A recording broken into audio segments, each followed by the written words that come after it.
Alright guys, good morning, hope everyone is doing well. Today it is a beautiful Monday, let's get back to trading today. I'm excited, back to 500 and 1,000 shares. We'll see how it goes, we'll see how we do today. So I'm just kind of waking up, I'm drinking my abnormally large coffee mug, and I hope y'all are doing well this morning.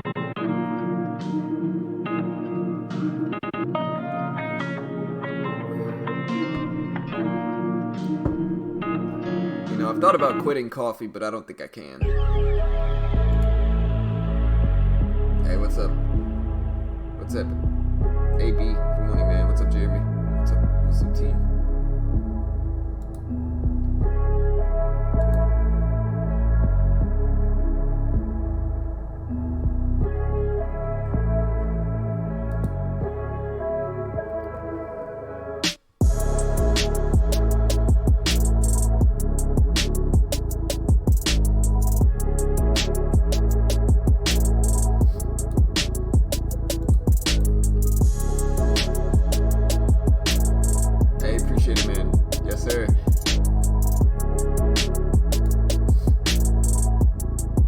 Alright guys, I know the volume's probably a little bit too loud relative to my voice, and so I'm going to turn it down.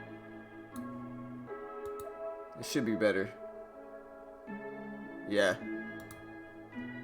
It should be better. Let me know if that works. It should be down now noticeably. Alright. That should be good. What's up, team?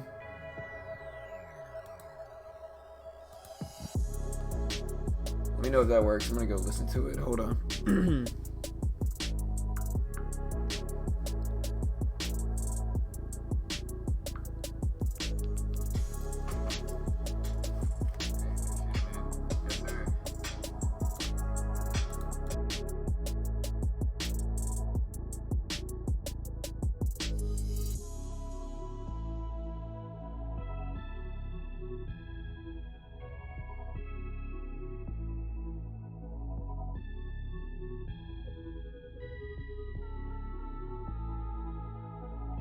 Alright, so yeah, that's on point. Okay, guys, so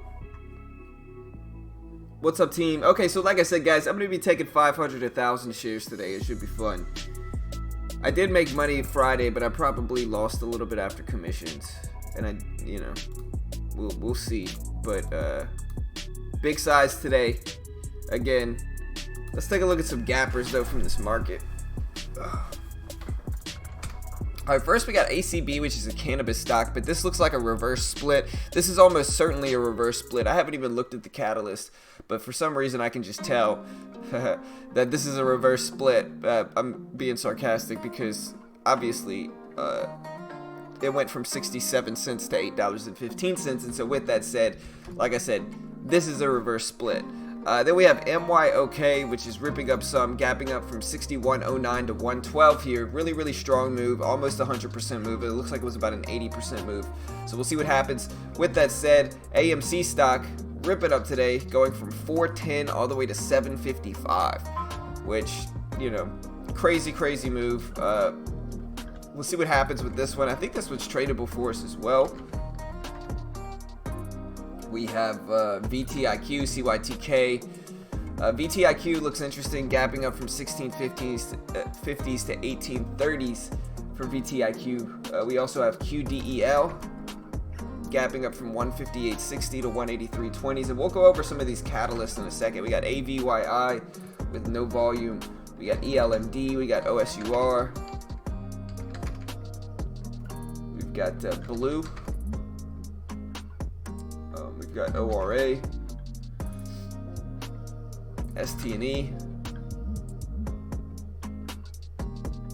CAMT, and that's really about it. I mean, we had some good gap ups here, but they slowed down for sure. Nothing else really has that good a volume. MYGN, yeah, I'm not really seeing anything else I love that much. We got PENN gapping down here, gapping down from 1840s to 1717.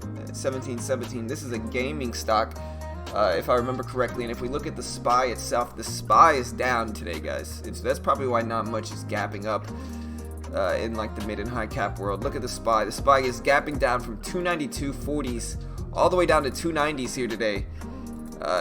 So a big gap down for the market. We'll have to look up the catalyst for that in a second. But let's go ahead and look at the news on some of these stocks. The first one we can look up is ACB. Again, I'm already saying, oh, you guys can't even see it, man. I'm slacking this morning. You can't even see it. There we go. Sorry, team. But yeah, ACB. This is ACB. Almost certain it's a reverse split, just from how it looks. I'll look up the news. Hold on one second. Let me see.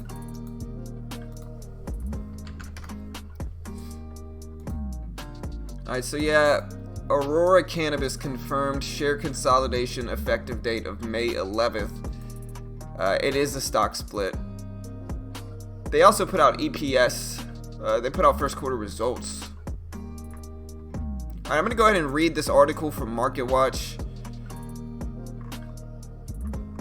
I don't know who this this is from Dow Jones Newswire, the entire article. So it says, quote, Canadian pot company was facing delisting by the New York Stock Exchange as shares traded for less than $1. Consolidation expected Monday, but Aurora Cannabis Incorporated stock is set to consolidate Monday with a reverse stock split after shares plunged so much that the New York Exchange threatened to drop the stock from its listing.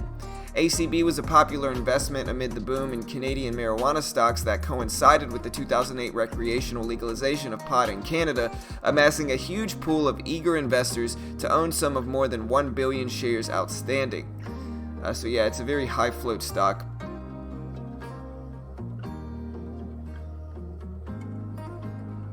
So apparently the Edmonton, Alberta-based cannabis company is the most popular U.S. traded stock on mobile trading app Robinhood, according to website RobinTrack, which reports more than 900,000 users holding the stock. And I think this is probably from Free Stocks, is what I really think this is from. But maybe I'm wrong. I don't know what Free Stocks. I don't really know Robinhood that well, but this might be from the Free Stocks they offer. Webull is actually stopping the Free Stocks on sign up soon. I think it's like today. Webull is no longer giving people free stocks just for signing up, which I don't know, man. I think it's going to drastically affect them.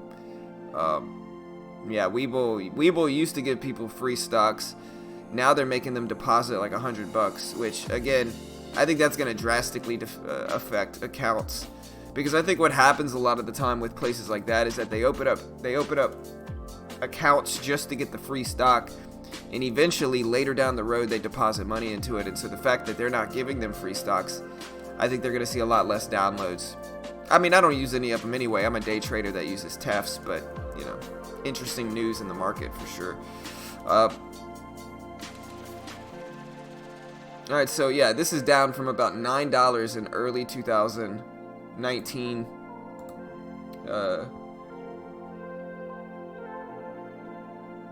I lost my source. Let me see. Yeah, now it's 69 cents. What it was at on Thursday. It says they, quote, failed to deliver promised profitability and hit other lofty targets.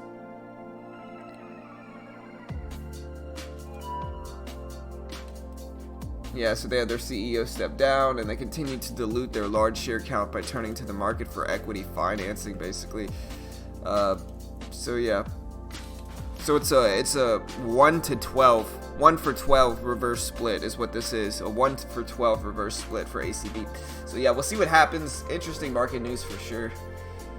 We also have MYOK here, and that was all quoting again from Dow Jones Newswires. We also have MYOK.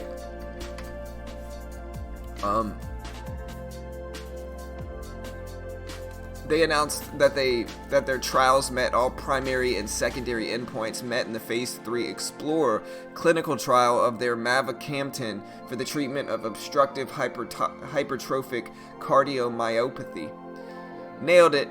But yeah, they announced that the trial met all secondary and primary endpoints in that trial, and so pretty good catalyst, gapping up from 61.09 to 116. So a pretty big move, almost 100%. It looks like it's either like 90%, 90 something percent. So a big gap up for MYOK after that came out. We'll see what happens with it. Then we got the movie theater stock ripping up here, gapping up from 410 all the way to 705 for AMC.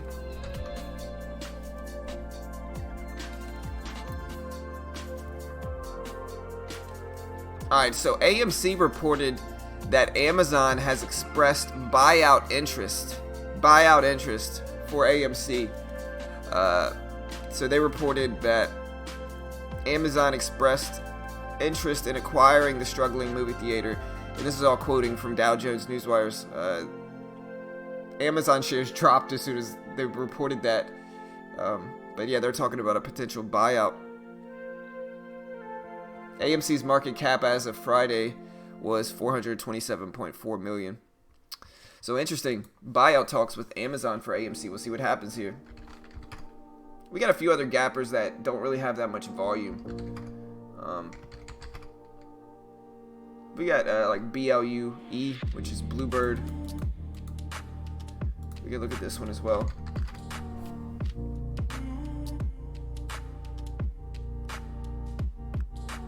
So they announced the collaboration agreement. Yeah, they announced that they have, quote, amended their existing co-promotion, co-development agreement with Bristol Myers to enable the companies to focus their efforts on efficient commercialization of I'm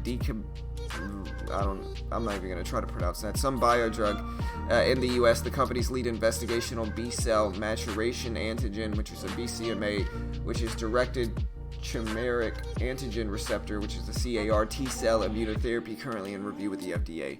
So yeah, they basically amended their agreement to enable the companies to focus their efforts on that for BLUE, and I guess that's a bullish sentiment overall. We'll see what happens. We also have BLPH. BLPH making some rips this morning. Huge move this morning, gapping up from 1701 to 1870. We got a little bit of volume. I can go over BLPH as well. Alright, so FDA cleared the initiation of a phase 3 study for Inopulse inhaled nitric oxide therapy for COVID-19. And that was what BLPH is pushing up on, is that the FDA cleared the initiation of a phase 3 study for Inopulse. And we'll see what happens with this one as well. Interesting. Like I said, guys, let me know what you want. If you have anything specific you want me to take a look at, let me know.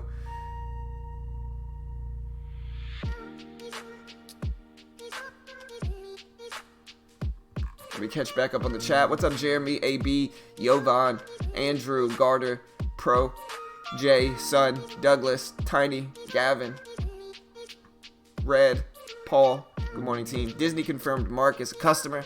You can take a look. Yeah, Disney's gapping down. Mark is barely doing anything. I just don't like Mark. The reason I don't like Mark is because the float is... It looks like the float is huge relative to everything, but I might be wrong. It might just be super tiny. What's the float of MRAK? It looks big. The range is tiny. You know, it's not like these other penny stocks. I'm not going to trade this. The range is like what? Yesterday or Friday, the stock moved a total of like 18 cents, which I mean is almost 18% of the stock since it was at roughly $1. But still, a little bit more than 18%, I guess. But and then it came back down, so it didn't even hold the 18%. But still, I mean, Mark, the float's got to be huge. Hey, I appreciate the sub, Tom. Welcome in. I appreciate the sub, dude. Let me look it up. I'm gonna look up the float for Mark.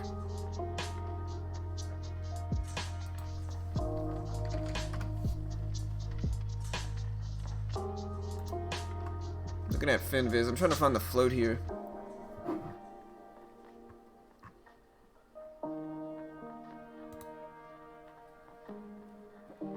Don't judge me for my abnormally long or abnormally large coffee mug. Don't judge me, you know. But yeah, hold on. Let me see if I can find Mark.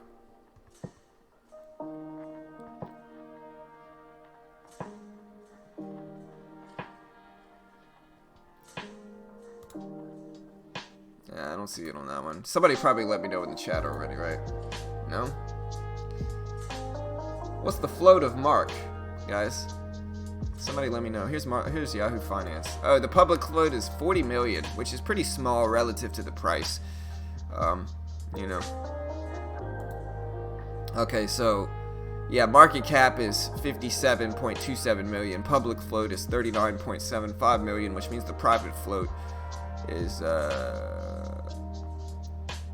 roughly 17 million.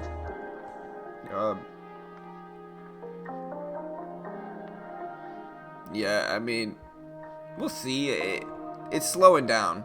We'll see. I don't have any necessary, like, I don't necessarily have any reservations with trading it. It's a little bit too slow of a stock with regard to range for me. Although, well, like I said, with that said, it looks like this thing has moved up like 20-30% in the last week. And so maybe I'm just wrong with this. But I don't know. I'm just judging by the movement on Friday. It just looks very choppy for me specifically, but you know, who knows. Then we got the market. Look at the market today, guys. Market is down big. Let's go ahead and look up the catalyst.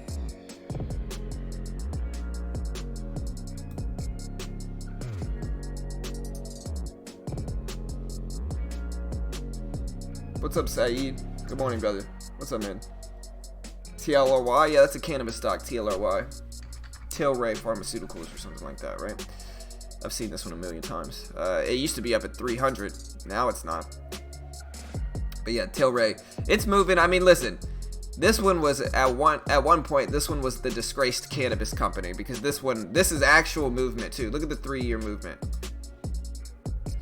Look at that. This one was actually at 300 too. This one was at 300 for a little while, and then it just. I mean. When this one was up here, I was talking about how there's no way it holds these gains. People were trying to justify it. When this stock was high up here, everybody was arguing with, not everybody, but a bunch of people were arguing with me trying to justify the stock being this high. And Mitch and I both were just like, nah, dude, that is not going to hold. Like, unnecessary, you know, unnecessary. And so, you know, it is what it is. But yeah, the SPY dropping. It's starting to rebound some a little bit here. We'll see what happens. The SPY's dropping big. Let me look up the catalyst behind this market move, and we'll talk about the overall market for a second here.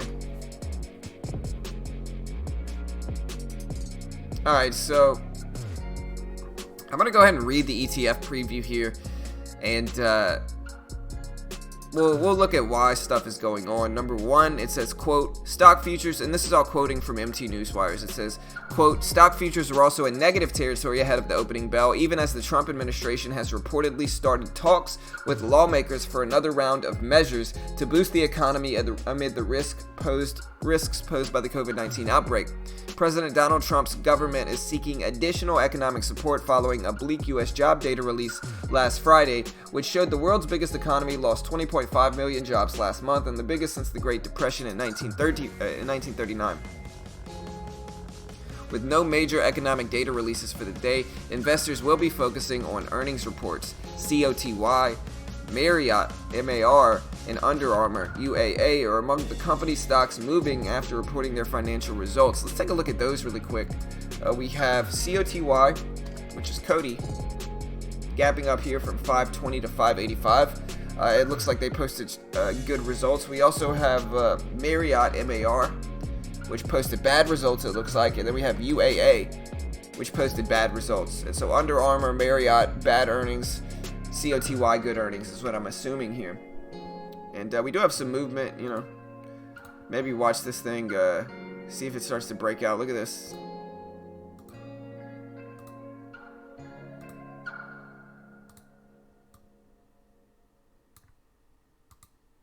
I mean, that doesn't look bad. We'll see what happens there for COTY. But yeah, stock market is down. And then we have the healthcare Spider XLV is up 1.1%. Vanguard Healthcare ETF, VHT, and iShares Dow Jones US were flat. iShares Nasdaq Biotech Index, IBB, is up 1.4%. Quidel, which is QDEL, is up 11% after it obtained FDA emergency use authorization for its COVID-19 assay called Sophia SARS Antigen FIA. It's currently available for sale in the US. And so yeah, that is QDEL, remember. And so we'll see what happens. This is an interesting level right here. It has a legit shadow to fill underneath these two levels. You know, there's no support and resistance. It's an area void of support and resistance down to this previous closing price here for QDEL. So we'll see what happens there. Looks like a little bit lower liquidity stock though. And so I'm watching that.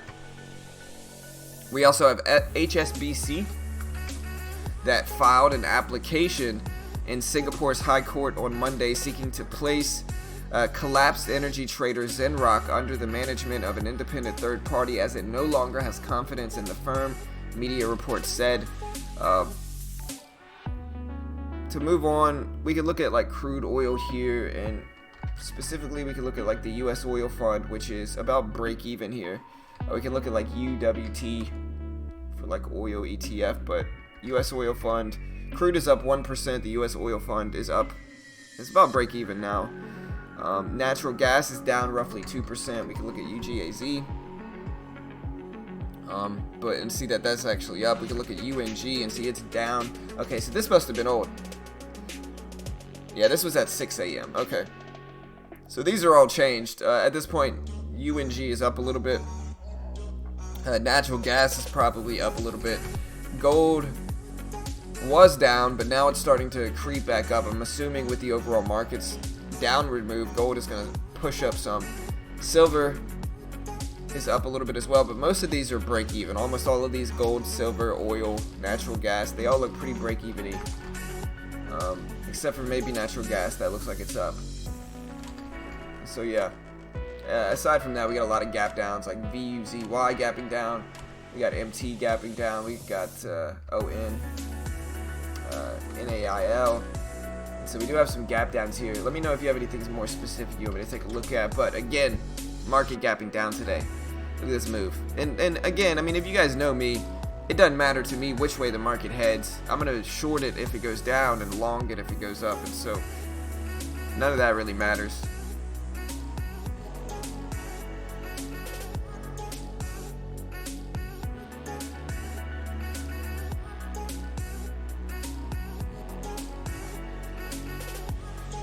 Yeah, AMC ripping up. A lot of volume on AMC today. And I mean, it looks strong. If Amazon buys this thing, who knows what they're going to do. I could see Amazon buying this company and then offering everything for free. Think about what would happen if Amazon bought AMC and then started producing home movies, right, under their Amazon Prime platform, like solely. Like, think about that, right? Think about if Amazon bought a company like AMC and then under Amazon Prime started offering the video on demand instead of theaters. Like, that would drastically change the game. But I also think this is a movie theater stock, correct? It's interesting. But that's a different dynamic. That is an interesting one for sure. What's up, Leo? What's up, Lord? What's up, Sky? Yeah, for sure. I had never seen anything like that either, JF. It was crazy, man. I watched it too. I mean, there's some biotech companies, Professor. You know. Tilray earnings after the close. ACB. Well, ACB is not really up 1,000%. ACB is a 12-to-1 reverse split, and so they are diluting, or no, they are taking away shares. Is really what it is. So basically, when a company does a reverse split, they take away shares, thus causing the price of the stock to go up, depending on how many shares they take in. And so for this one's a 13-for-1 reverse split.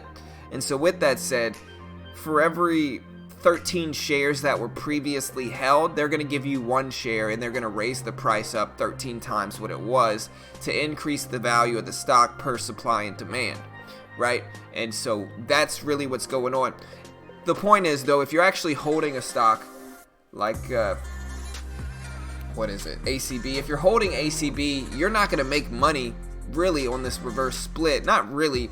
Like, if anything that fluctuates past the break-even price. But again, if you're holding 39 shares of ACB, right? If you're holding 39 shares, they're going to give you 3 shares instead now. But those 3 shares are going to be worth, each individual share is going to be worth 13 times or 12 times what it was, right? So if you're holding 36 shares, they're going to give you 3 shares, and each of those 3 shares are going to be worth 12 times what they previously were. And so in the end, it's going to completely compensate for what it was, and you're not going to make money from it. You know, I learned that lesson the hard way. Hey, shout out to Jonathan Leonard for becoming a member. Hey, thank you, brother. Really appreciate it, man. Thank you, sir. Shout out to my man Jonathan for becoming a member, bro. Appreciate the love, dude. Thank you, man. Like I said, it's a great way to help support our free content. We're just a free resource and community here, and so becoming a member through YouTube is a good way to help support us. It's like $4.99 a month. We don't feel any obligation to team, but we definitely appreciate it if you do. But again, we're just a free resource and community, and so appreciate the love, guys. But yeah, that's the deal with reverse splits, and that's what you want to understand with them as well. And so point is, if you're holding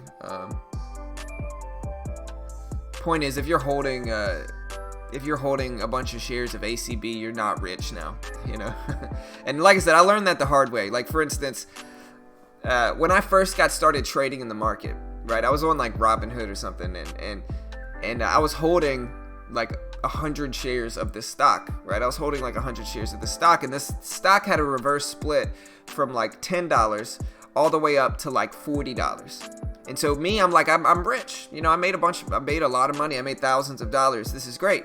I'm like celebrating and everything. And then I researched reverse splits, and I realized that like I was no richer. That they're just going to give me less shares now, unfortunately, with a reverse split. And I learned the hard way. It was a buzzkill for sure. But with that said, that's the reality, is that, in this case, for every 12 shares you own, they're going to give you 1 share now.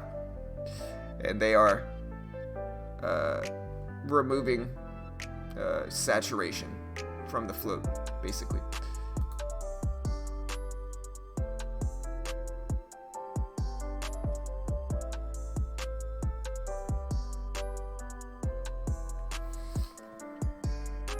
I don't know how that's gonna work, Alex. You want to reach out to your platform to ask them that. I'm not sure, man. Yeah, that's gonna depend on what your platform does, man. I'm not sure. I mean, I can look it up real quick to see what the general protocol for that is.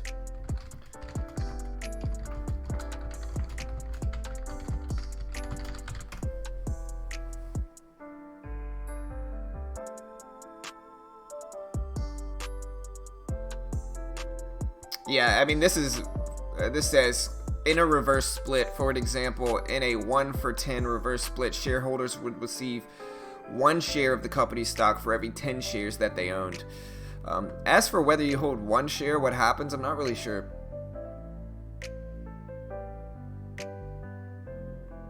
I'm gonna assume that they're just gonna send you your money back, but I don't know. Honestly, no idea.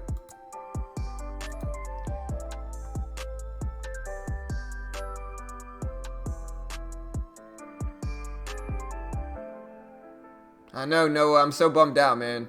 It was a good card though, man. Ferguson, I felt so bad for Ferguson, but Gaethje, man, he's a monster, dude. That dude's a monster, man. That's a scary dude.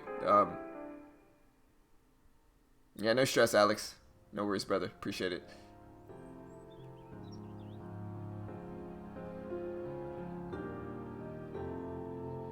All right, team. But yeah, market's down today.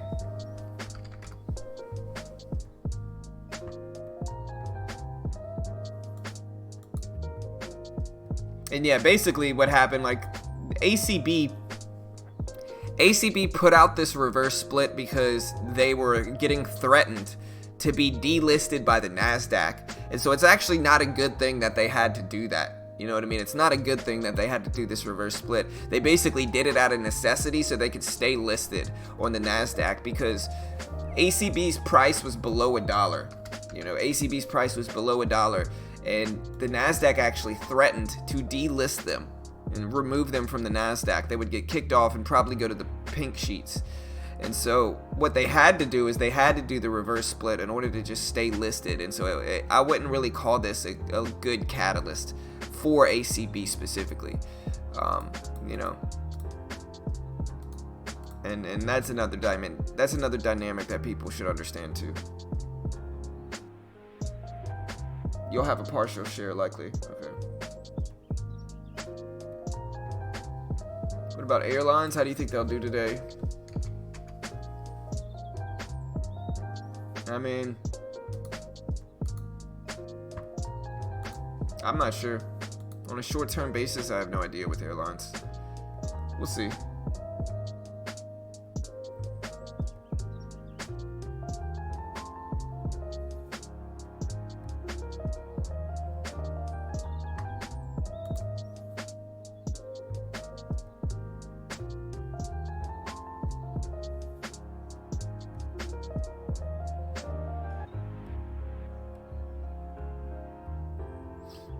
Yeah, airlines like AAL is down.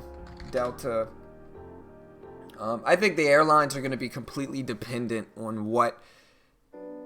how the coronavirus situation moves forward, right? I think if it gets worse, they're going to do well, or they're going to do worse. I think if it gets better, then they're going to do better because they need traffic to get on a plane in order for them to do well. And so that's the interesting dynamic that we'll look for DAL.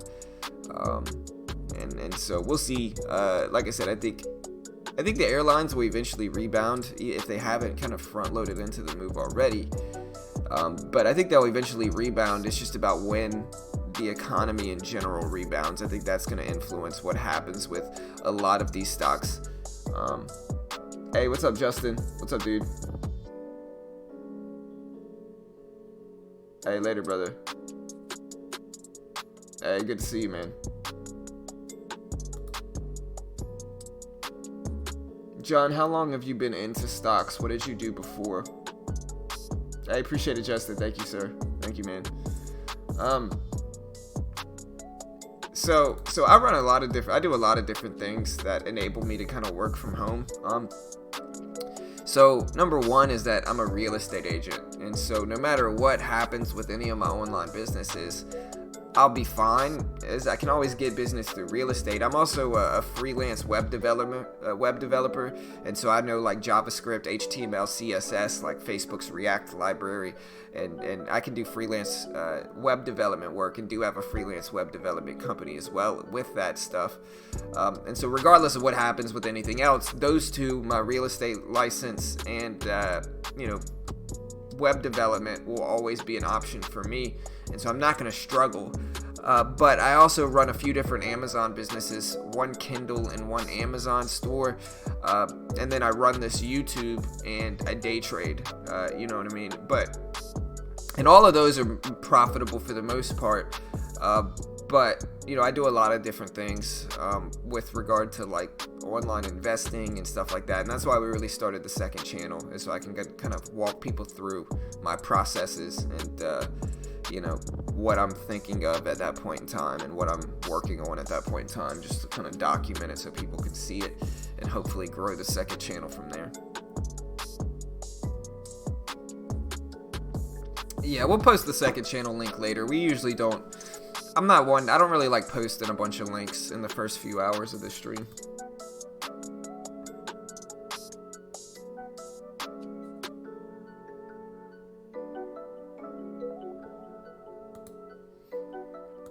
But yeah, like I said, I think the airlines, it's tough to tell, right? Like they're so swingy with all of the stuff going on. I think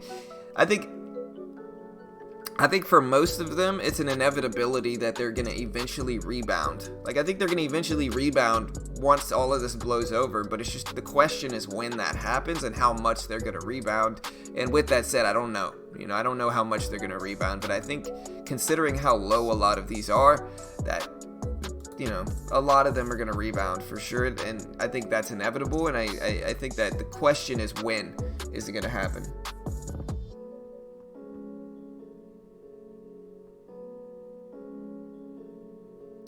Yeah, and honestly, I think it's a good thing to have backups. Like, I think it's a good thing to have backups.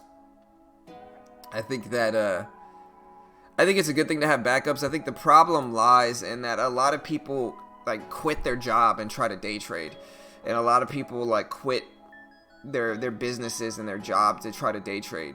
And I get it, that being their dream, but that's just not a smart move. Like, you want to have, in trading, you want to have the least amount of pressure as possible, right? You do not want that much pressure. Like, you need to be able to take it slow and learn without emotions, right? And if you don't, it's just going to be way too much pressure to succeed, and ultimately you're going to lose and you're going to fail if you do that. And so I think a really good thing for people that are trying to learn trading is have another option. Don't put all your eggs in one basket. Take it slow and have another hustle that you can work if you need to.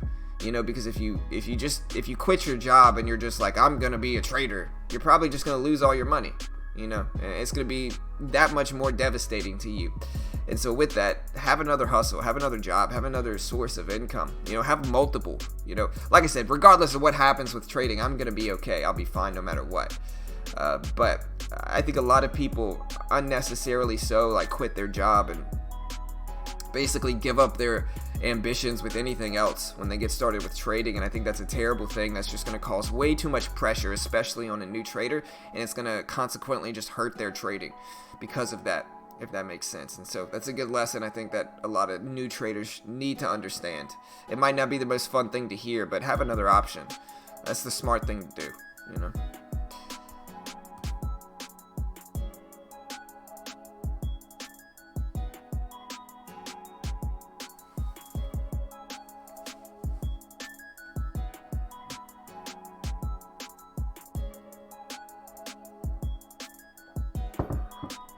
Yeah, I gotta put the second channel in the description is probably what I should do.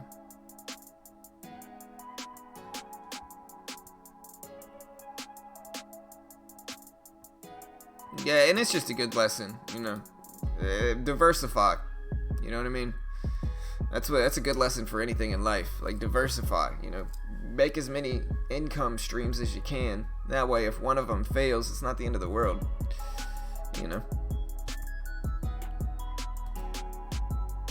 Alright, so what we're getting here is the SPY's bouncing a little bit.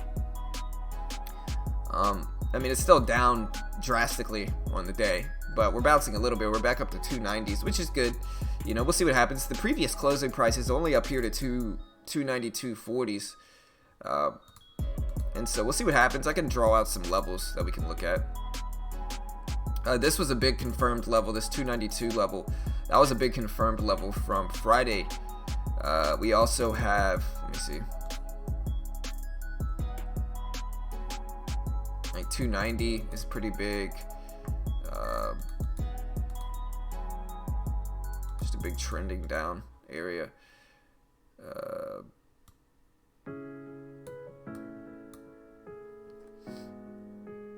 This one right here, 289. So basically, a lot of the whole dollars are really interesting here.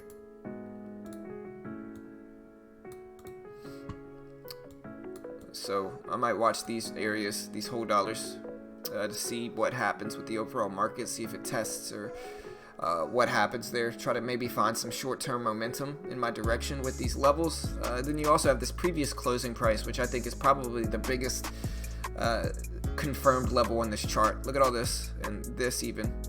So a lot of movement and confirmation on the previous closing price at 292.50 or so. And so that $0.50 area at this previous closing price I think is significant. If we do break above, which is a huge if, and I don't think we're going to get there today, but 293.50, we got this level 294.50. And so those are the levels I'm going to watch specifically with the SPY. We'll see what happens. Then we have AMD and MU. We've got some big levels that we've broken under, and so these levels might hold. We'll watch those as well for AMD and MU. And yeah, it should be fun to look at like AMC here. Amazon put out something that said that they're considering buying AMC, and I think that's a really interesting dynamic that we should take a look at. But the whole dollar of 7 looks like it's solid resistance. We've got the 750, you know, half dollar pre-market high area up there. We got 550 here. We've got 625 right here or so. And so those levels look interesting. That's what I'll watch with AMC too.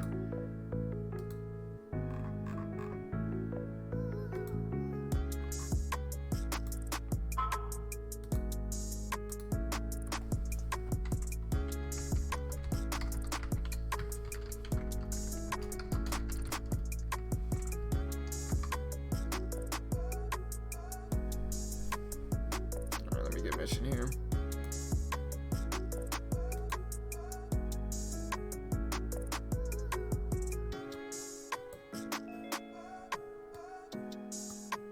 All right.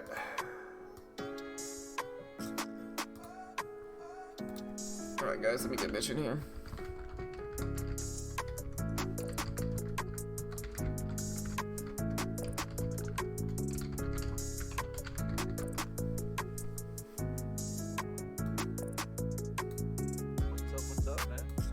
What's up, dude? Let me see. Alright, guys, let me get mentioned here. Let me turn the volume down. I can barely hear him. Hold on.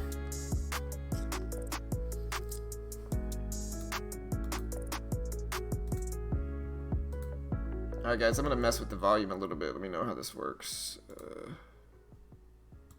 It should be good. Let me know what that's like, guys. It should be good. Let me see. I'll probably turn this up. What's up, dude? There we go. Alright, guys. We got Mitch in here. What's going on, man? What's up, dude? What's up, everybody? Good morning, good morning. Market's down today, bro. Yeah, man. It already did the move I was expecting. It's kind of a little bit upsetting that it already did the move, but I mean, this is what happens sometimes. I'll see if it gets all the way down to the 280s today, but really I was thinking more of this 290s in play today, and it's already kind of dropped towards that 290. A lot of times we've been seeing this where the SPY does the moves pre-market or after market, and then during the market we only get the chop. So yeah, just gonna have to be careful today with that down move in the SPY. What ends up happening is just that you get that full range down already, and then so it's very difficult for stocks to just get hit right at the open. So you get more of a consolidation period, and then you get a hit usually. Yeah, for sure. But yeah, man, the rumors of Amazon trying to boost up this AMC stock. What's showing me a good sign is CNK really hasn't ripped as much as let's say AMC. This is going to be one to watch because you could get to some sympathy play in the industry. Going to be really interesting. I think personally, AMC is going to come right back down, just because Amazon would be probably making probably a big error in buying this company. Most investors out there don't think that they're going to actually buy this company. They haven't come out and actually either supported or gone against the news. So you got to pay attention to that, because if Amazon comes out and just says, no, this was never going to happen, you'll probably see the stock right back down. It could even hold on the way back down. So you got to be careful trading this stock either way.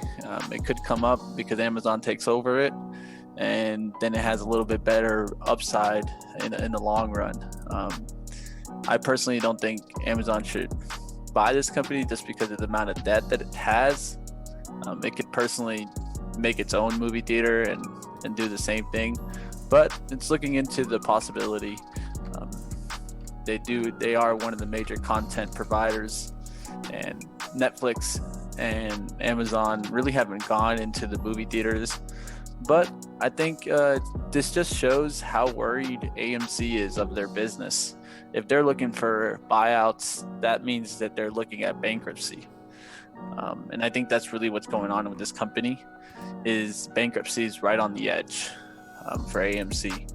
And if that's going to happen, they might sell their company so that they can at least survive this time, or they might hold on and no one buys it, and then this thing goes to zero. So it's going to be really interesting to watch whether the bull or bear case continues in this stock. But like always, guys, definitely check out the video I did on this one. We put it up on our other channel, our investing channel, but check it out. Yeah, for sure. We'll post those links a little bit later, but for sure.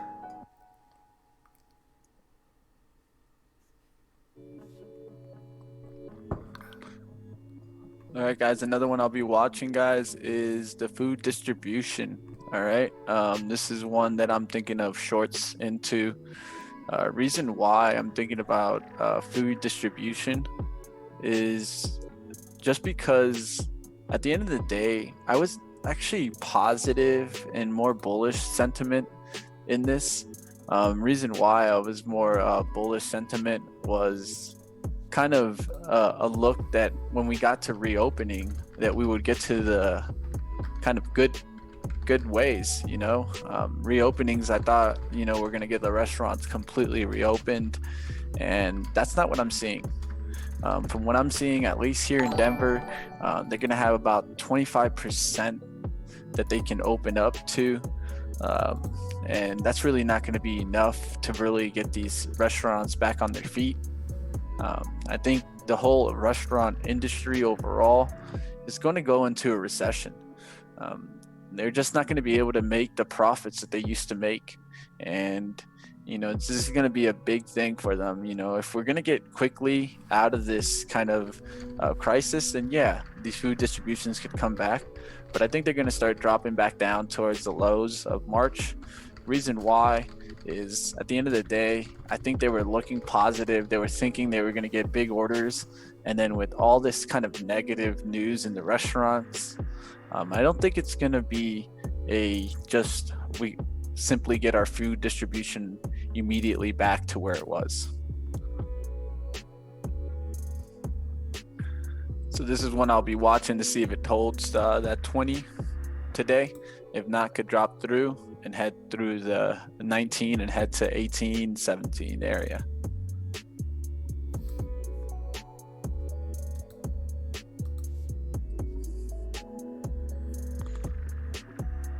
What's going on, guys? How we doing, guys?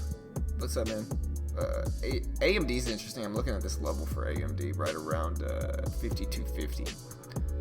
Do you know the AMD news? No, I didn't look at that one. Is there news for AMD? It's down. Leave it to me, bro. Leave it to me. Right. You won't find it under AMD. Yeah, go ahead. Yeah, man. One of the things I always like to find kind of future outlook news and kind of the news that no one's paying attention to. It's usually because it's just not the major headline. The major headlines right now, you'll find, Tesla, Elon Musk talking. You're gonna find AMC. You're gonna find kind of these COVID talks. But really, I found this news article, and it's actually two news articles really that kind of support this view. The first one from Reuters, it said the U.S. chip maker quietly lobbying to ease the Huawei ban. So, we put this ban on this Chinese company, and it really put the pressure on the semi-chip conductors like Qualcomm, Intel, AMD. You can look at different ones, MU, and these really kind of got hit because they used to sell to this company. And I can actually look in the article, it actually talks about how much they state in the article that some 11 billion went to US firms, including Qualcomm, Intel, and MU. So, of course, this was a lot of money lost, right? So Qualcomm has been kind of lobbying the Washington and Trump to kind of release that ban, or at least give them an ability to make some money. So what ended up happening was a new article came out on kind of the Wall Street Journal and kind of a couple different sites you can look for it, but it's mainly about the look that Trump is looking to try to make all these companies create factories here. He's trying to bring these semiconductor factories here and try to give them incentives to go ahead and go away from the factories in China and start making factories here, which could in the long run give us back a competitive advantage in the semiconductor kind of industry. So I think this is going to be a big play for these stocks in the long run. It's one of those bigger kind of macroeconomical factors, so it could not weigh out maybe just today, but in the long run, this is definitely going to weigh out on the industry. Interesting. It's interesting though, because I mean, I can see that too. Them going to Trump being like, "Yo, can you kind of ease your ban on this company?" And Trump saying, "Well, I won't do that, but if you guys open up, let's say, some factories here, I don't mind trying to give you guys maybe some tax cuts." Yeah. It's speculative, but I always like to, look for the rumors, and this is more of a rumor that, could really change the industry. Yeah, for sure. Yeah, that's interesting for sure. Yeah, I'm looking at that 5250 level in AMD. I'm looking at it. It's confirmed it a few times. Like we can see it here. So, on a short-term basis, we'll see what happens with this here. We've confirmed that level twice in the last few, a little bit more than twice here. I don't know about you, John, but to me, the only thing that's going to really take us down is going to be when tech actually pulls back a little bit. I've always seen that at least, financial has been leading. You'll get the consumer defensive, the industrials to push up.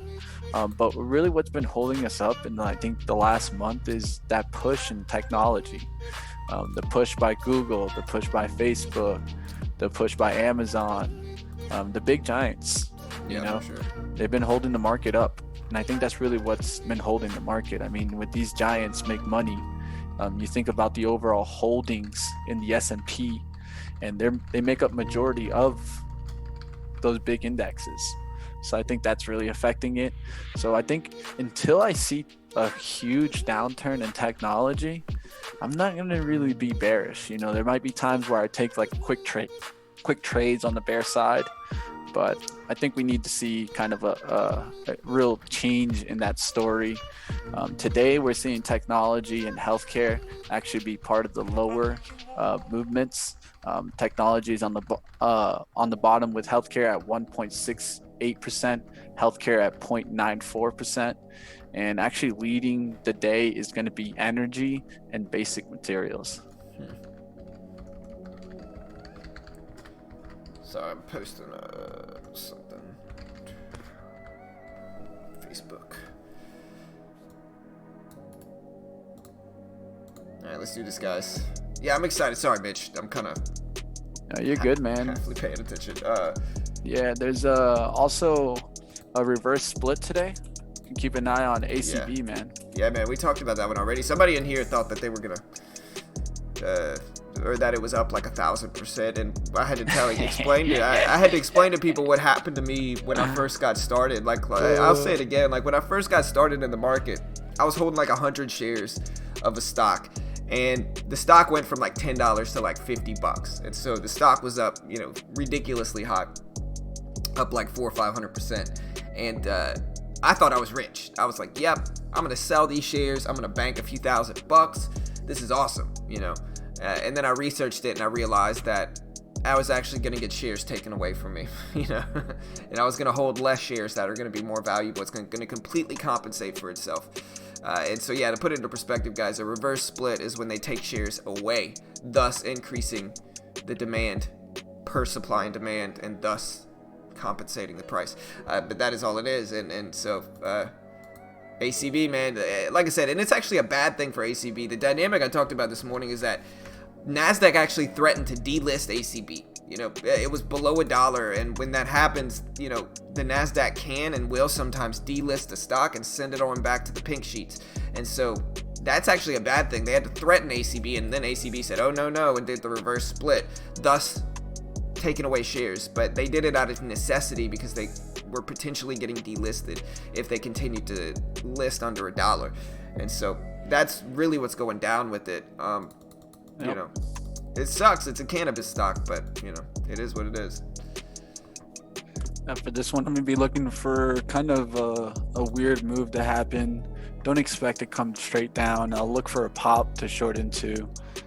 Definitely don't expect this one to, let's say, be up at $10 today. So even $9 today would be hitting resistance. So keep an eye on it.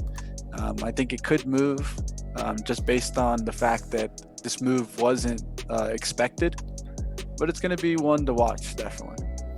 Yeah, for sure. I think, like I said, I think it's kind of a negative catalyst. I mean, they're increasing the value of each individual stock, and that's a good thing. But, the fact that they did this out of necessity is just I think it's gonna drop. I think it's gonna drop instead. I agree with you. I think it's just gonna fall. And I think that people, like I said, I think new traders that don't understand reverse splits think it's like a really bullish move, but the seasoned traders and the algos, I think they're gonna know what's up with this. And but we'll see. Maybe I'm wrong. This thing could rip up. Who knows? The market itself is down pretty big today. Let me see if I can find a market news. Let me see. We got a few things that are out for the market itself. The European markets S&P futures are up or down after initially trading higher on optimism over the economy's reopening this week. Yeah, and I don't know how that's going. I know I haven't gone out. Happy Mother's Day to all the moms in here as well. Happy late Mother's Day. But yeah, let me see any other news releases that came out today. Yeah, the news releases on the SPY are I think they're starting to be funny. Every single time they're up, it's but we have the renewed sentiment of reopening. Every time they're down, it's but concerns about reopening. Yeah. It just shows you the media. It just shows you the media. They just lean on one side and then they're just like, "Oh yeah, well it's because of the reopening that the market went up today." Yeah. Tomorrow they'll be like, "Oh well, the uncertainty of the market is what brought it down." Yeah, I mean, and I think it's an interesting. It kind of goes to show that it's like our stock market is driven not by fundamental moves or by technical moves. It's actually just driven by psychology. It's driven by mass psychology. It's driven by human emotions. That's all it is. Buy the rumor, sell the news. And not to go on, like there's an actually pretty accurate part in the movie Limitless where he's talking about his algorithm, and that's just nonsense. Nothing like that ever exists. But what he was correct with is that it's actually driven by mass psychology. That's what technical analysis really is understanding mass psychology, like understanding where the specific levels are and how to, analyze those levels based off of human emotion. And that's the real reason the stock market moves. And so should be a fun 100%. day. 100%. Yeah. This is actually why I do kind of more pay attention to the longer term also. And it's just, at the end of the day, stories move stocks more than evaluations, earnings per share, earning multiples. I've started to learn that a lot of the times it's going to be about just knowing where the interest is. If you know where investors' interest is, then a lot of the times you can find these stocks that are riding up. And then you also have to take a look at it on the other side. What stories are dying out or getting a negative story? And so that's kind of the way I look at it. And it's just the same way you can approach even a day trade. Just the catalyst itself can be used for the day. Right. Yeah, for sure. All right, guys. So I might go over some of this market news really quick. We've got about 6 minutes until the bell. Let me look at the overall market for 1 second. We got SPY here, and like I said, the SPY, the S&P 500 are probably going to be down. The SPY is at 290.20, so in the last 10 minutes, 20 minutes, let me see, 5, 10, 15, 20, 30, last 40 minutes, the market has been rebounding some for the most part. And just to go over some of this news, the Dow is down roughly 239 points. The S&P futures are down 32% or 1.1 or 32 points or 1.1%, while Nasdaq futures declined 76.5 points or 0.8% recently. And this is all quoting from MT Newswires. It also says, quote, both Germany and South Korea saw a spike in new cases after relaxing lockdown measures, and Wuhan, the Chinese city widely believed to be the origin of the virus, has reported 5 new cases, prompting fears a fresh wave of infections in China. Oil prices are in volatile trading, with global benchmark Brent crude up 1.4% and U.S. West Texas Intermediate up 2.3% recently. There's no major releases scheduled for the day. There is a lot of earnings releases that are out. Like I said, we have stuff like MYOK. I believe this is earnings. No, this is FDA news, actually, I think. Let me look this up. I think this is FDA news, FDA fast track designation, maybe. Let me see if I can find it for MYOK. But yeah, this is, okay, so this is their phase 3 Explorer clinical trial met its primary and secondary endpoints for the treatment of obstructive hypertrophic cardiomyopathy. For MYOK. And so, interesting stock here. Levels are probably right here and here. And so we'll see what happens with MYOK, but that was a big mover today. And then we also had, like I said, a lot of earnings that came out.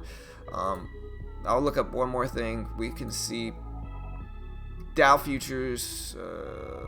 Look. Yeah, I guess that's it.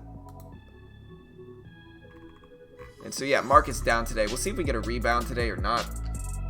In the end, it doesn't really matter too much. And like I said, I think we have the U.S. Oil Fund, which is about break even. Gold, which is about break even. We can look at UNG, U.S. Natural Gas is up. And then we have oil, which is break even roughly. So yeah, that's the market news. Nothing too crazy today, but it should be an interesting day for sure. SPY's rebounding but down majorly, and let's do this, guys. What's up, BIY? Good morning, man. What's up, Dan? What's up, Song? Vladimir? We got FEYE. Yeah, FEYE is making some big moves. Somebody wants to look at it. So FireEye, which is FEYE, announced participation in an upcoming conference. That was on the 8th, though. Nothing really new that came out for this one. I think this one's just regular trading, but yeah. On the 8th, which was Friday, that news dropped. I think it was Friday. Yeah, so Friday that news came out. The conference is supposed to be May 13th, June 2nd, and June 3rd. And so I think when they do this conference, maybe Wednesday, you'll see some of this stock move. But the big levels are here at 12.45, here at 11.90, and then maybe at the whole dollar of 12. I think are the big levels that I'm watching for it if I do look at it. And the previous closing price, obviously, at 12.20. All right, guys. We got about 2 minutes. Let's do this, team. How did you all do last week? Y'all did good last week? Yeah, guys, I'll be definitely looking for this kind of AMC trade to eventually flip over, at least from what I'm reading. It just doesn't, to me, it wouldn't make sense for Amazon to start trying to stream content through a movie theater in this time. Just to me, it wouldn't make sense. They have all the capabilities to stay digital. I don't think there's a need to get out of digital right now. Doesn't make sense in the environment. Even though AMC is cheap, I think Amazon has more than the capabilities of producing content that is good enough to just be viewed at home. So that's the way I feel on AMC.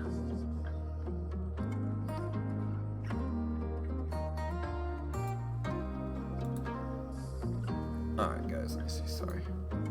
My daughter overslept this morning. But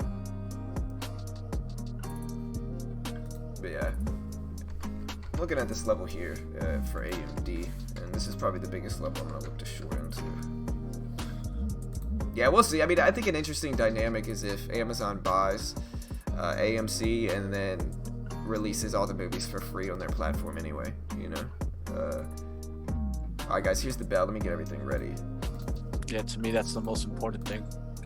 Yeah, and I think they might. I mean, that sounds like a business move that makes sense, especially if you have kind of FU money like Amazon does. That's an interesting, move. All right, guys, here's the bell. Good luck, team. Let's do this. You guys have good luck.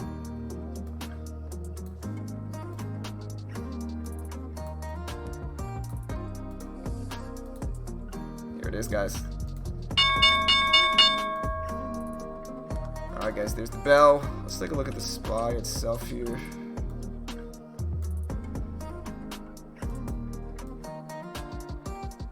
ACB moving up there just a little bit, right out the gates. AMC just washing out right there. Yeah, to me, people are hitting this. Hilton coming down today, guys. You guys can look for Hilton to break down too. Bad earnings, and Marriott might lead that sector down. I'm looking to short this AMC, but it's just getting drilled right now.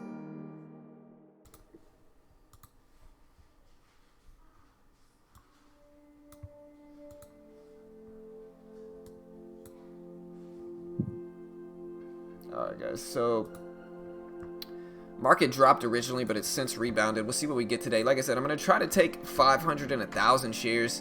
We'll see what happens, but I'm going to do my best and continue the process of scaling up. At this point, my account is $8,467 in profit. SPY broke lows just now. It's down to 290s, bouncing a little bit here. And remember, I drew this level. I think this is a big level too. This 290 level. I think that's an interesting level. We got AMD that's ripping up here, CGC that's dropping, and the SPY itself, the overall market, is dropping as well, team.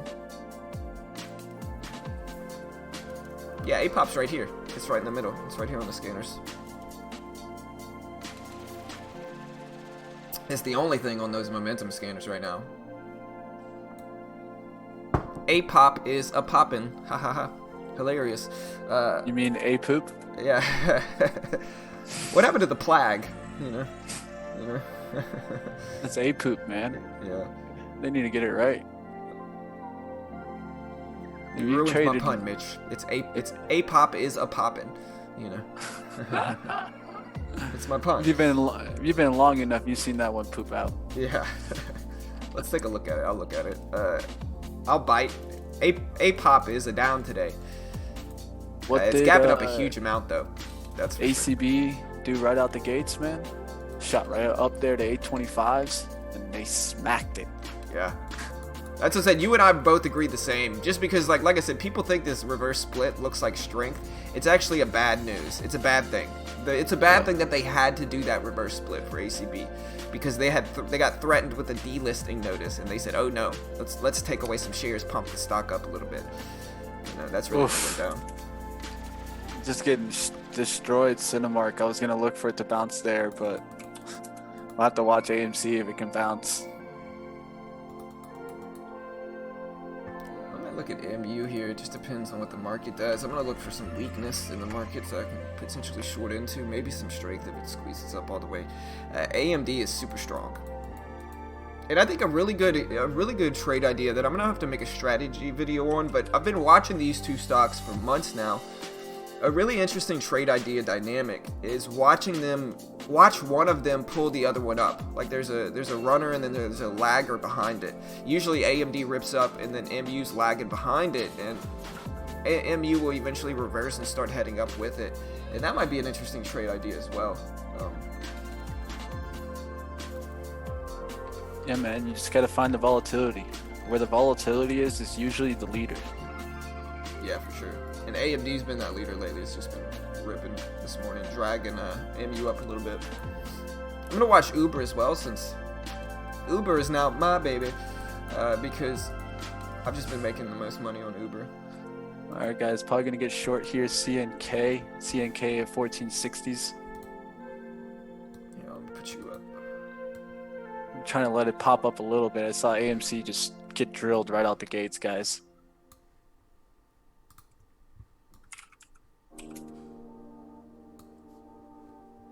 Also, USFD getting drilled there. That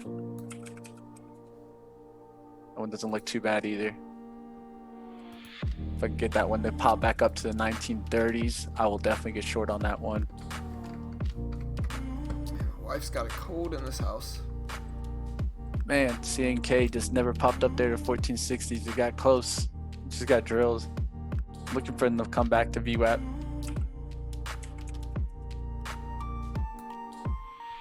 Sorry, I had to yell at everybody, tell them to turn the AC off. It's cold. Turn the heat on. R also a possibility for a fade. SPY sideways right now. With the SPY, we're just testing the same level over and over and over again. And so until we get a break of this here on the SPY, this 290. Remember, I talked about 290. Look at that. I drew this line before any of this happened. And look how well it confirmed that exact level.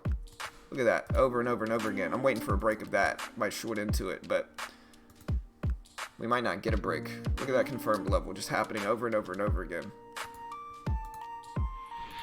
Alright, guys, looking for bounces in USFD and CAR to get short. Watching AMC and CNK hit the bottoms there really quickly right out the gates. We'll need those back at VWAP for me to even think about them. Lyft is dragging down too here. Interesting. Lyft, LYFT. Potential short also Hilton. Yeah, Lyft just broke lows. It's ripping down. ACB with a nice fade, man. Probably could have taken that one, but we're just looking at too many stocks right here. Alright, so AMD just broke highs. Not AMD, the SPY itself just broke highs. It held at that 290 level and it continues to push up. Just broke highs of the day and pre-market highs. It's up to 290, or not pre-market highs, I'm sorry. But it just broke that recent high of pre-market at least. It's up to 290.50s now. Big strong move. This is going to be the interesting watch to see what stocks follow the market today and what stocks are not following it.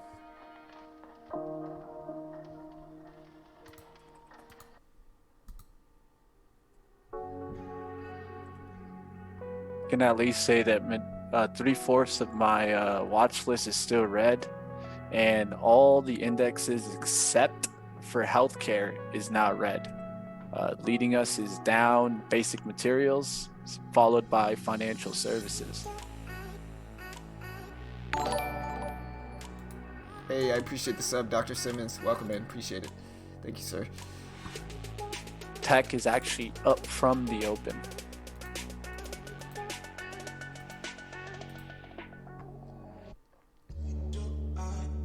CNK getting interesting, but it's already getting driven down there.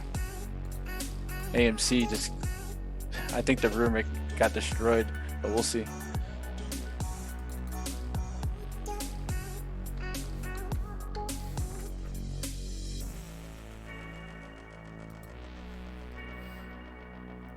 I'm gonna see if we can find any stocks that are gonna trend with the market. Market's breaking highs. AMD might have been the one. Lyft or MU looks really weak here.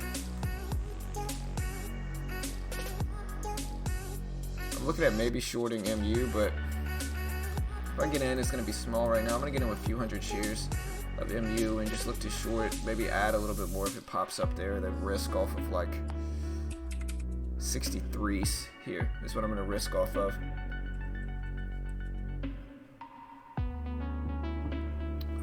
My first little feeler trade, it's only a few hundred shares. I'm still going to scale up, but this is just a little feeler trade in the market right now to see if the fake out fade that I see on it works. Maybe I'll add to it too, another few hundred.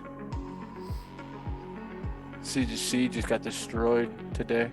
It's probably because of ACB. Hey, appreciate the sub, Steve. Welcome, man. Appreciate it. There we go. I'm gonna just keep this one a one and done trade. Maybe I should have had more confidence in my setup by my little 200 shares, but I'll hold it and just let it work here. MU breaking down, looks good. See if it trends against the market here.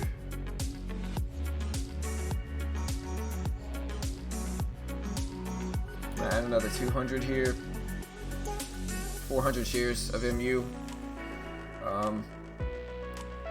Pretty small position relative to what I've been taking, but I'll try to manage this little 400 share lot with it just to show everyone. We're getting a nice breakdown here.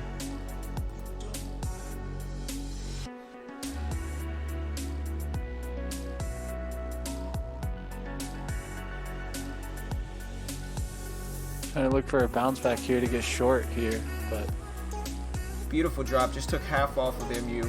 Holding 200 shares left. Solid drop. Testing the $0.50. There we go. I take another half off there.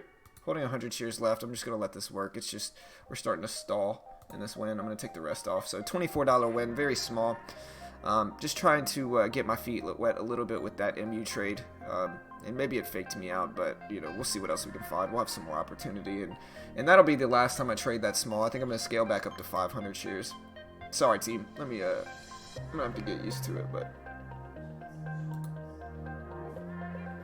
we got 400 people in here. Hit that like button, guys. We do this live for free every day. We're not experts or gurus. We trade live, let people watch us trade, teach people what works for us, and it might not work for you, but hit that subscribe button if you want to, you know, watch us day trade again. You can click the bell and get an alert when we do go live. But market is ripping up, team.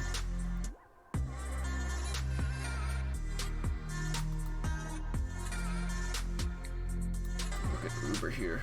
It's bouncing back to the whole dollar, maybe shorting into that with 500 shares makes some sense.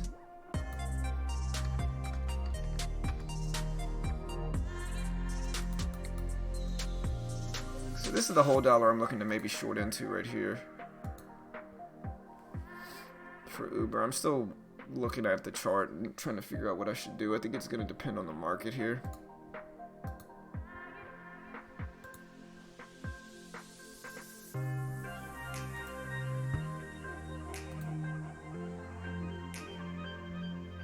all right, getting interesting for USFD and also CNK here. Yeah, market's flying up. Yeah, just not really my thing, Alex. I appreciate the heads up though, but yeah, just not really my thing, brother. Alright, so remember this is the level I talked about, 32.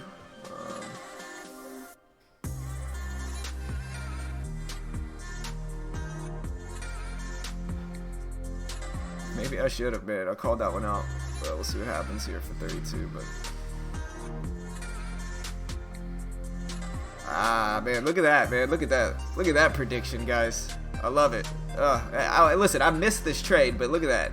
very rarely do I hit it just spot on like that. But remember, I said I'm looking for that rejection at 32, and I know I missed it. I didn't even take the trade.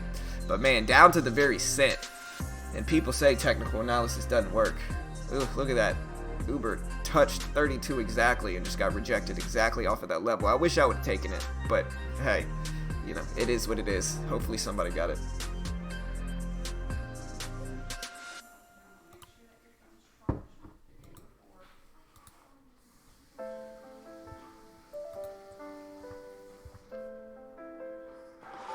Looking for one more spike up here to get short CNK.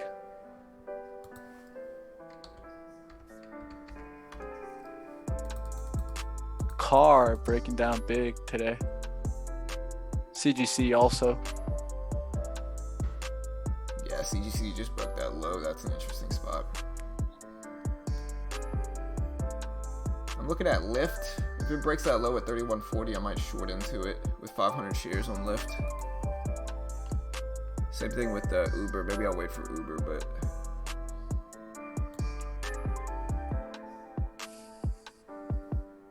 all right, here's a little push. Let's see if we get to 55 here.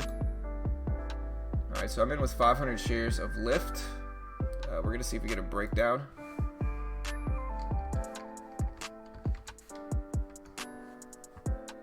We broke lows. Ideally, I'd like to see this $0.50 level hold as resistance, and maybe I'll add a little bit more into this one, like another 300 shares or so.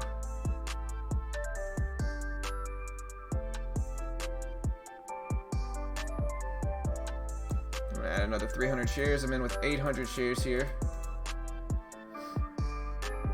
There's 38s, 37s.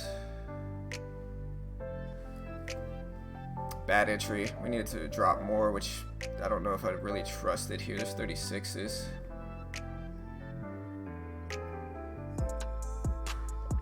Gotta get this ready. 35s.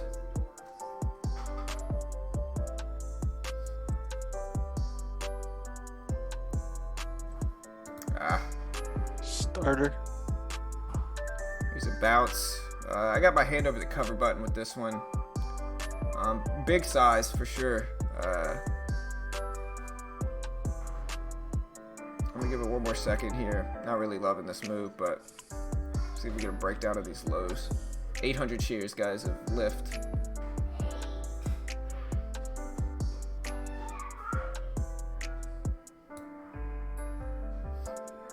There's 37s, nice. All right. I'm gonna try to take 600 off if we get a breakdown here. Ideally, we'd like to see it down to 31.30s. I can see this bouncing back up though.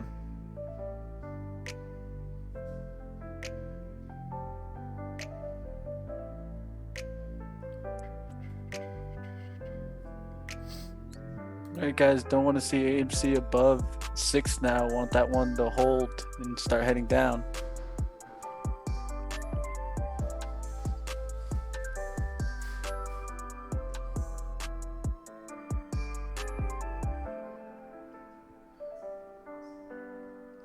There's 37s, 36s.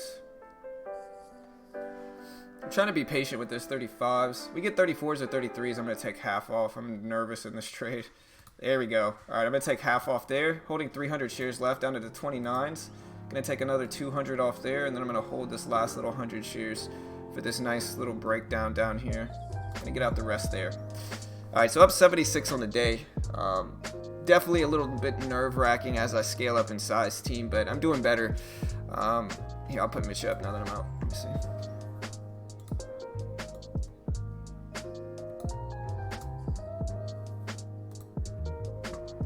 Beautiful breakdown. I was able to catch that.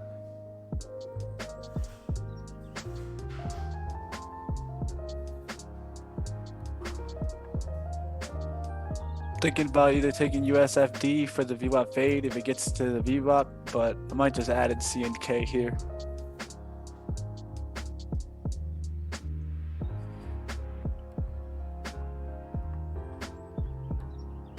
Yeah, I might not get a chance in USFD. I like that one, the way it trends a lot of the time, but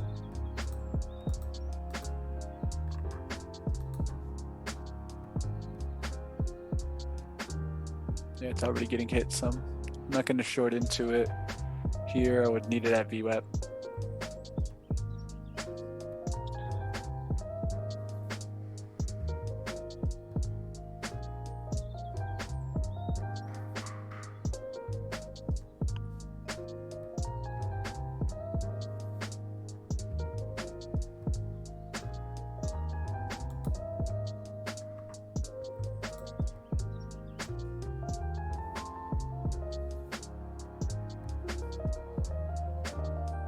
Alright, Lyft is testing that 3115 level, and so we'll see if we bounce there or not.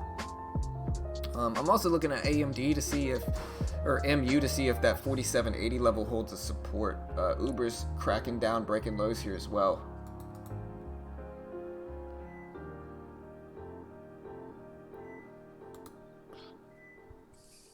It looks like I'm not going to get that USFD move, so I'll just look to nail AMC here. Well, CNK using AMC.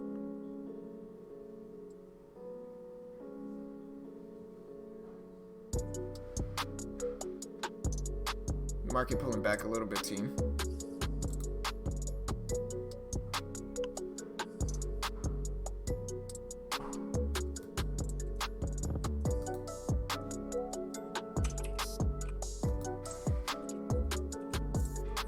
Don't stress it, JJ. Yeah, nothing lasts forever, brother. Hey, remember, guys, hit that like button. We got 80 likes. We've got almost 400 people in here. Hit that like button if you haven't already. Click the subscribe button to show your support, and we appreciate it if you do. Uber's breaking lows.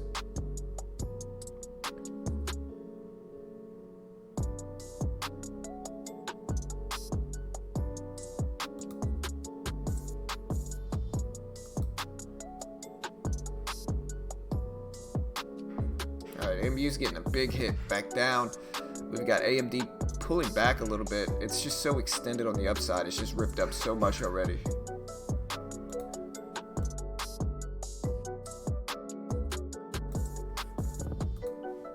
All right, seeing some ads there as it popped up to 55, so definitely going to start jumping in bigger short here. Would like it to get up a little bit.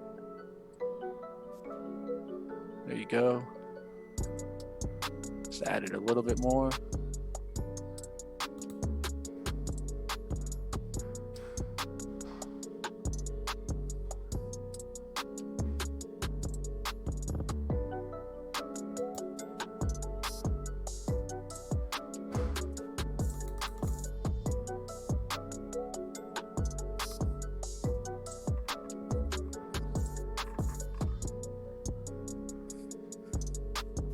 Hilton at VWAP, you can look at that one. Ty says, can you do a market update? I'm driving. Market has been pushing up so far today after a big gap down at pre-market. And so in pre-market, we gapped down from 290.240s down to 290, roughly 290 where we opened up. We're now at 290.77, so we've pushed up about 77 cents, a little bit more than that. We were up about $1 on the day. We've kind of been consolidating the last, I don't know, 5-10 minutes. But since then, we've just been kind of dipping down a little bit, testing the 291 level. But the market is up today after the bell, but down overall after pre-market. The previous closing price is 292.44. There you go.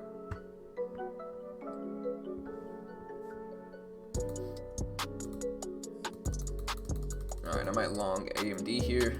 We did get a nice rip up. We're going to see if we can get a squeeze to long into, but we'll give it some time. Just trying to see if AMC is going to squeeze here and squeeze me out. We'll see what happens here. It's looking like I'm getting squeezed, but got to be smart here. AMC reversing there, heading right back down. Just need to see if it's going to head down. All right, that looks good there. I'm scalping into AMD. I'm gonna sell half of my position. I got in with 1,000 shares. I'm in with 500 now. I just didn't like the move. I'm gonna try to let this work down to the whole dollar. But I'm in with 500 shares. There we go. See if we get a nice rip up here.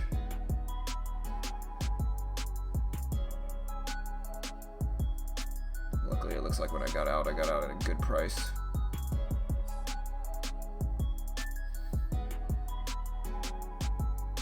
There's 59s. I'm gonna take half off here. Still holding 200 shares, but it's not gonna be a losing trade. It doesn't seem like. There we go. See if we can get over $100 on this last trade here. Covered most of it already. Gonna get out the rest break even if we get it. If we hit that, show you all. Let's scalp the high of the day break on AMD. Trying to be patient with this. There's 60s, 64s, beautiful.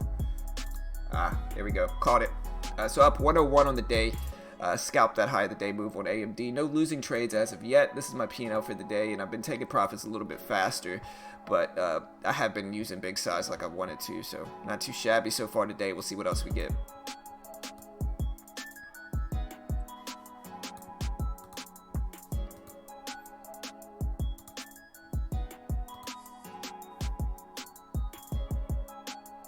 Yeah, no stress tie.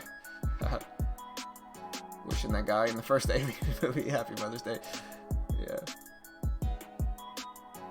These guys give good tips. I just keep coming back to learn more and more. No, I am not paid to say that. Hey, we appreciate it, man. Yeah, like I said, we're just a free resource and community. That's why we try to. I think we changed the game in that regard. I think when Mitch and I, before Mitch and I were streaming, I think that there were not many people like us that just gave away content for free, right? And like people hate on us, right? But like since Mitch and I started streaming, a lot of other channels sprouted up where they started to give away free content like we do, and they understand that they can do that now, you know. And I think that we were, you know, people hate on us. They can say whatever they want. They can say we're sellouts. They can say whatever they want, right? But in the end, we benefited the trading community in that regard. And I think we give away good free content, like legitimate free content for traders that maybe don't have as much money and can't afford like a super expensive course, you know.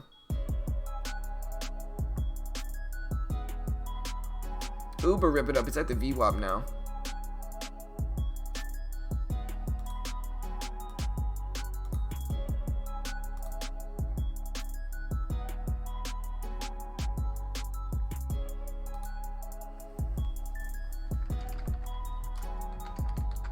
All right, guys, focused in on this trade here, taking a little bit bigger risks, so trying to focus in here. Want to see AMC just reject here, CNK come right back down through the 40 50s.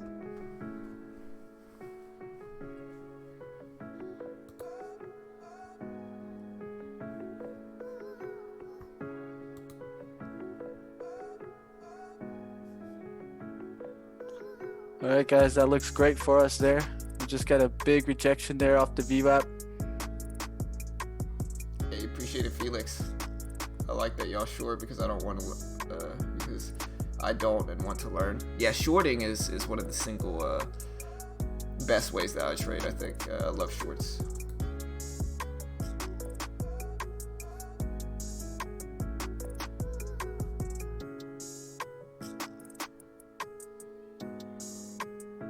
All right, let's see if we get a bounce here or if we're going to get a washout.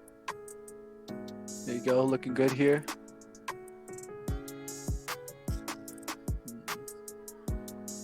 Little push there. Didn't like it. Thought it was going to completely get to 40s there. Gotta keep an eye on it.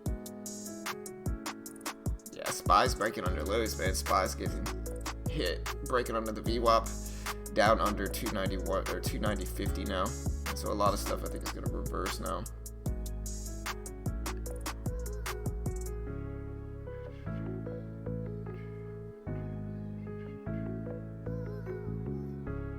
Definitely getting tested, but AMC coming back here, so you got to be careful. AMC could squeeze, and that would cause this trade to change. The sentiment is bearish, and that's why I'm taking a little bit bigger chance here. If not, we'll get back in it.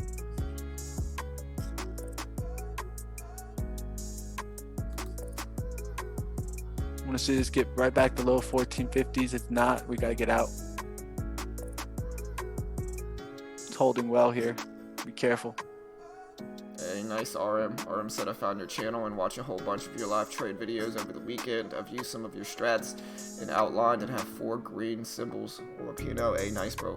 Yeah, man, they work, brother. You know, they don't work for everybody, and like that's what we try to teach people is that everybody's a little bit different.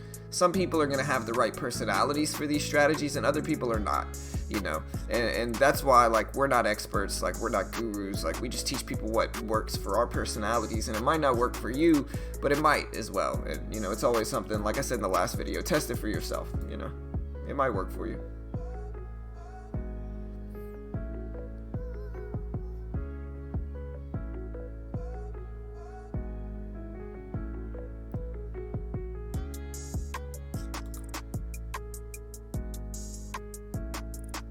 Hey, what's up? Yeah, no stress, man. Welcome, dude. Thank you, bro. All right, let's see if this cracks here. If not, probably would just step out. Seeing AMC head towards the low, that helps. Here you go, little crack.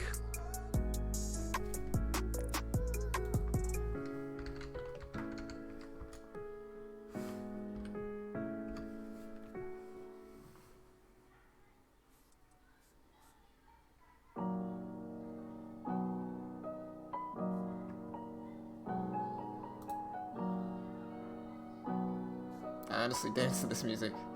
All right, guys, just cut a little bit there just because didn't want to get that bounce back ability there. Took some off there just to make sure that we pay ourselves. Now let's give this a chance to really break down, take some pressure off. If not, it'll give us a nice win here. Yeah, good job, bro. Yeah, I mean, I wanted to short AMC, but this is how you guys can learn also. You don't necessarily need to get on the stock that's moving the fastest. You can find a little bit of a laggard. That's what I did here, guys.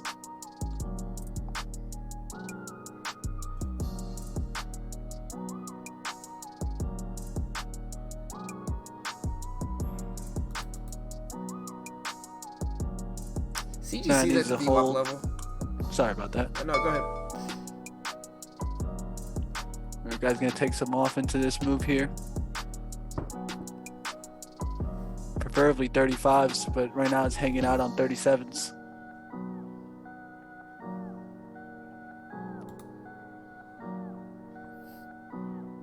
I'm just not wanting to break that, so I'm gonna take a little bit off there. Now I have $70 on the trade, and now I can just let the rest of the 200 work, guys.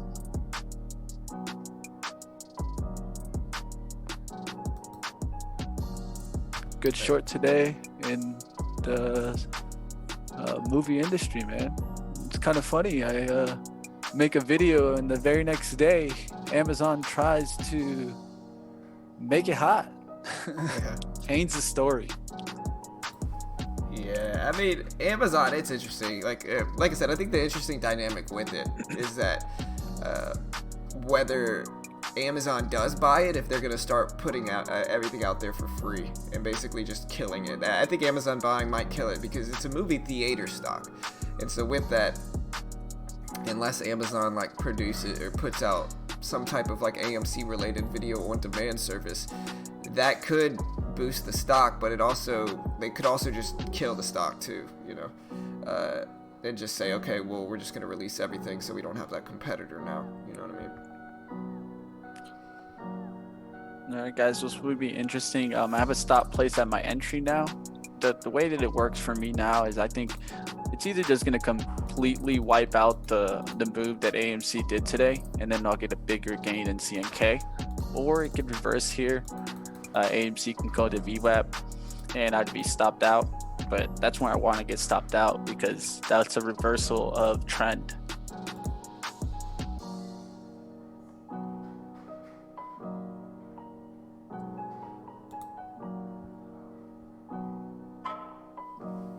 Alright, I'm looking at Lyft here. We'll see what we get with Lyft, but I'm watching it.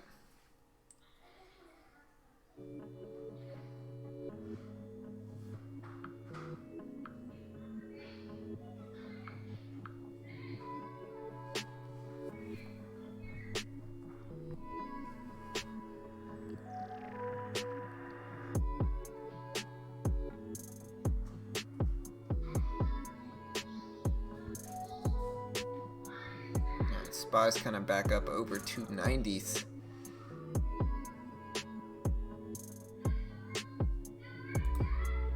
Sorry, my kid has school in the other room. I might mute myself for a second.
Oh, my bad, guys. I've been muted. I was talking to myself here.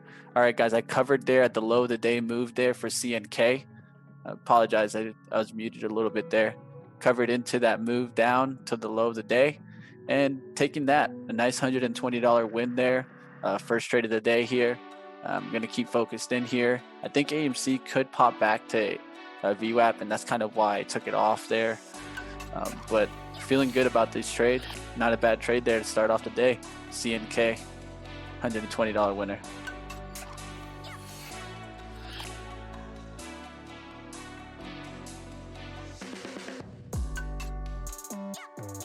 All right, guys, I'm thinking about What's going on, guys? How we doing? How we doing in the chat, guys? If you guys see any stock that's moving fast, you guys want to go ahead and let us check it out, go ahead, put up the chart.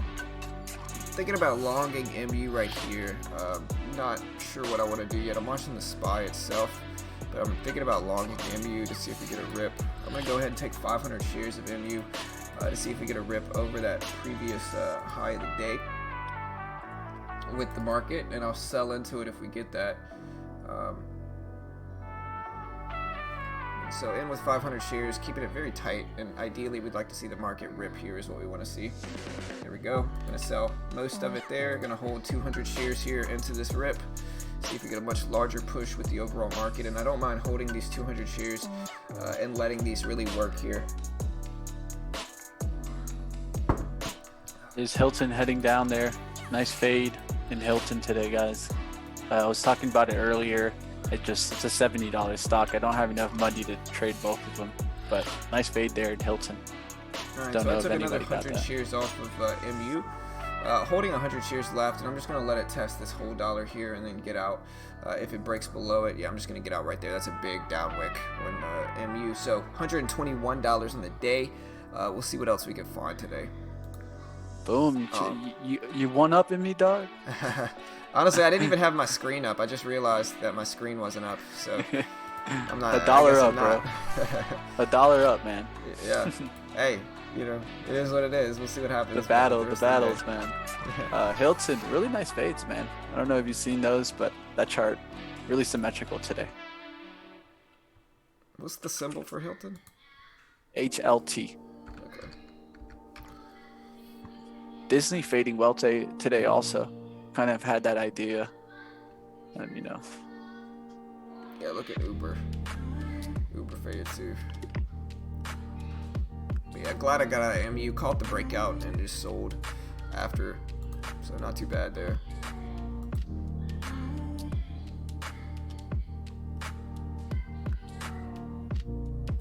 market higher on Trump COVID gun.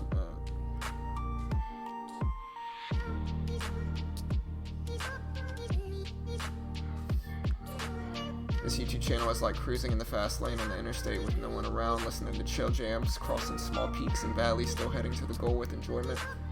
Yeah, appreciate it. We also have Michael said, just lost my second intro. Had lots of fun, learned a lot watching John and Mitch. Not bad for 2 months, most of the funds. Yeah, for sure. And it is what it is. If you can keep yourself break even, you're doing better than most. And it's a slow process. Like, it takes time. Like, that's the biggest thing that, like, if people can understand anything from our channel here, what I really want them to understand is that day trading takes years to be successful. Like, years to be successful. Like, listen. Like, you're gonna hear people and they're gonna talk bad about our channel and they're gonna say, I've lost a bunch of accounts. Of course I have. Everybody has. You know, show me the trader that hasn't lost a day trading account and I'll show you the trader that has zero risk management. You know, because in the end, losing causes you to have risk management. It causes, I know that sounds crazy, but it does. And the big thing that people should understand is that it takes years to be successful. You know, it's not something that you get rich quick on. It takes a long time, and having this expectation of just making all this money really quickly is not a reasonable expectation to have.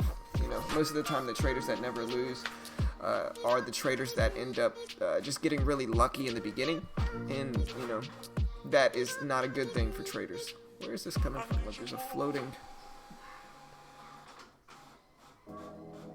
Where's that coming from? Oh, that's your shadow. Oh.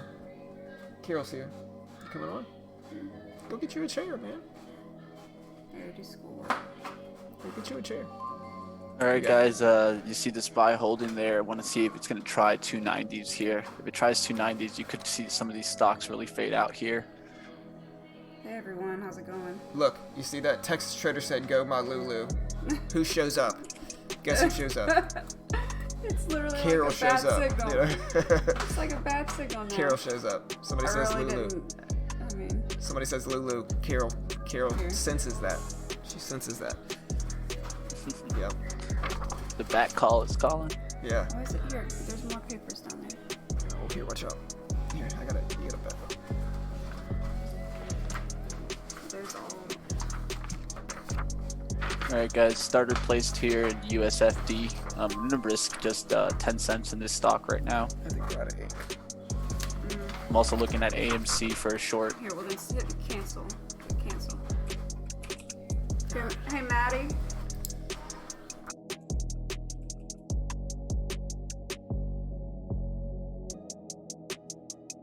Good rejection there in AMC, guys. You could see that one crack down to low, hold $6.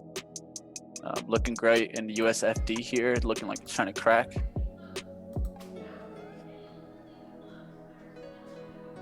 Yeah, I don't know.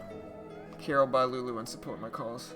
Actually, I bought some yesterday for Mother's Day. She I did. bought 2 pair of shorts and a bra. I don't know. Bra. I don't know which ball. You came up to me asking, and I allowed it, but, you know.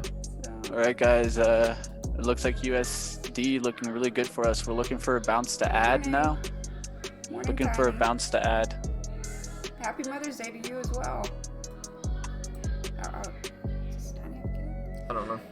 I don't know if you have kids, Tiny, but if you do, Happy Mother's Day.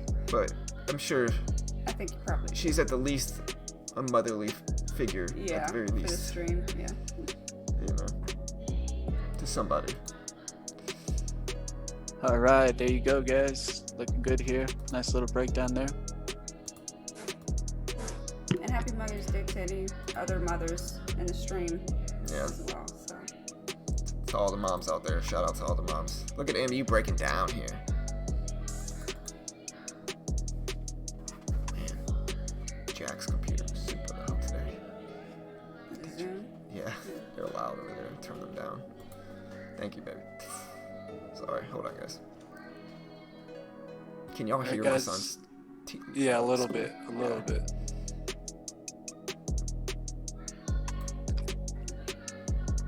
Alright guys, looking for these 80s to crack down here. Also might get short AMC on that rejection of 6, but I'm trying to hold off on shorting that one just in case we get a squeeze.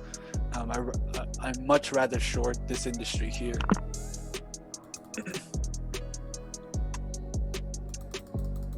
Yeah, I might short MU if we get a pop up there. I might short MU if we get a pop up to like 70. That's a big level that we just broke under. Yeah, I just jumped in. 500 shares of MU. There you go, John.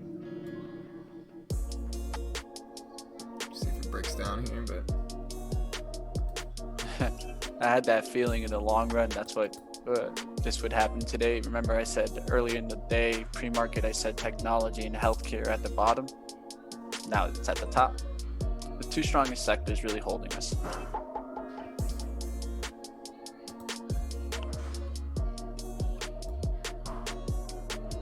yeah, I'm probably gonna get squeezed out of MU here. We're bouncing. I don't hate this move. I just think we're gonna get rejected here. And so we'll see what happens, but we are getting a rebound here for MU. I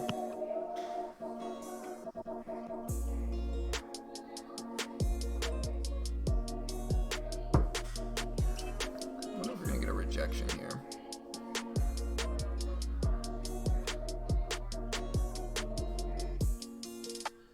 Sorry, I know I got a lot of background noise today, team, so bear with me. Huge order put up on the ask side of AMC. I saw 497 put up on the ask there. That could cause a squeeze, guys. Quick reversal for my MU trade. We'll see if we really break down here. I'm going to take profits fast in this one just because I don't trust it.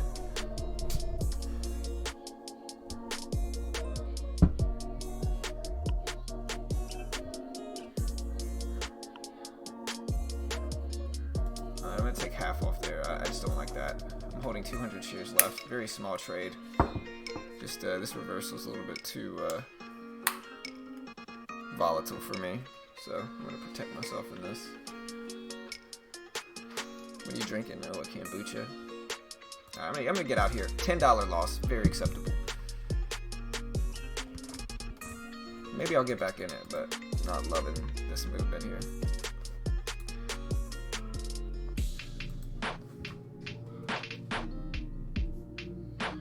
Ooh, Uber got hammered. Look at the market crash here, guys. Left. Yeah, it's lift. Uber's above it. Yeah. Food distribution going down today, so I'm holding this Nobody's USFD here. going anywhere, staying at any hotels. Yeah. I heard in Hawaii the tourism industry is just, they're having they have record unemployment over there right now. Yeah, I'm It's sure. like 30-something percent. I actually have a fare for Maui in holding right now. I might go to Maui Yeah. Mitch said he's got a fare from Maui right now. He might in go. holding.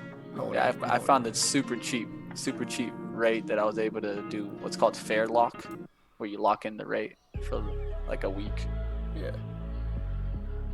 But Yeah, the problem is they need to change their rules right now. They have a 14-day tourism hold. Like if you go there, you need to be in your hotel for 14 days. Right. All right, guys, this took some off there at the 1880s, paid ourselves a significant amount now. Gonna hold this one. This one could be an all-day fader here. You're seeing the food industry distribution really get hit today. This was kind of the intraday story that I'm trading here, is these restaurants really looking positive, but now that they're actually reopened and they notice the profits that they can make, I think they're gonna struggle.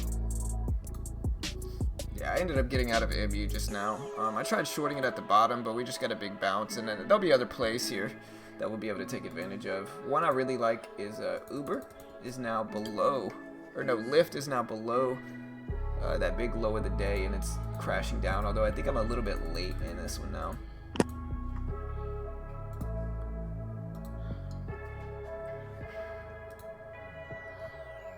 Oh, look, the drink it's got green on it, so it's like, Yeah, it's hiding it. Yeah.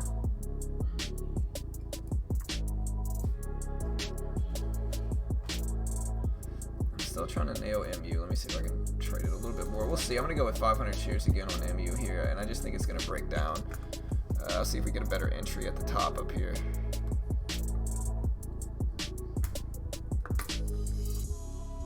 Next stop for US FD would be 872s, and then from there we can actually get down towards the 1850s. So I'm trying to see if we get down to those 70s right quick. All right, so 500 shares of MU. We'll see if we get the breakdown down. Ideally, I'd like to take the profit at 47.50 for MU here, but 300 shares. If we get down to like 59, I'll take half off, a little bit more than half. 61s. AMC, nice rejection there off the VWAP, right below it, but $6, really good. Smackdown. Oh, here. All right, so I took half off at 59, like I said. I'll hold the rest pretty close to break even here. It just depends. That's a big wick. Yeah, I'm gonna get out there. So not a bad little small win. We'll see what else we can find here. I'll put Mitch back up. There we go.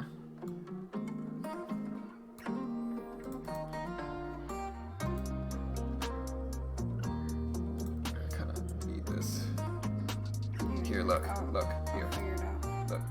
There you go.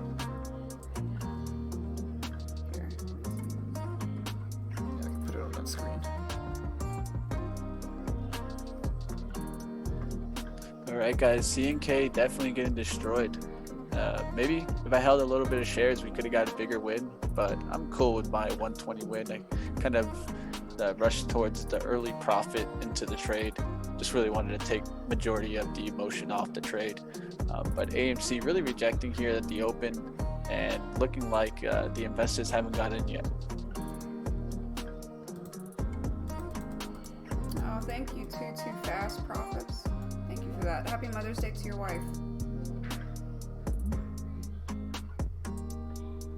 Everyone, thank you. Yeah. I feel like I'm kind of going back and looking at the chat, and I appreciate all the Mother's Day wishes, you know. So.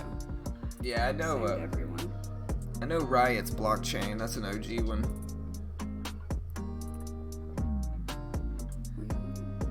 Oh no, we're talking about a crypto stock. What's Riot doing, man? I literally haven't looked at Riot in like a year. I think it's been, man. Riot used to be super volatile, but it looks like its days. Yeah, its days are over. It's $1 now. Alright, we're getting a bounce in the SPY. Still kind of choppy, but we are bouncing here. I'm ready to jump in with 500 shares of AMD here. Got a nice quick surge up. Take half off there. Gonna hold this last 200 shares to see if we get a breakout of the whole $1.55, and then I'm gonna hold the rest pretty close to break even.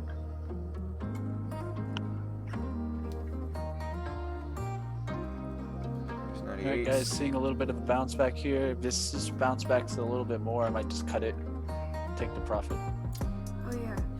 Hold on, baby. Yeah, I'm gonna get out here. So up 131 on the day. Oh, I just realized Mitch is up. But yeah, 131 on the day. Matt's needing to print, but I need to change the ink cartridge. Okay, we gotta wait.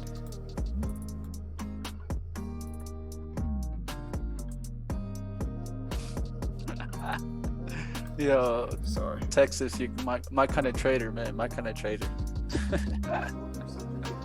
Look at that.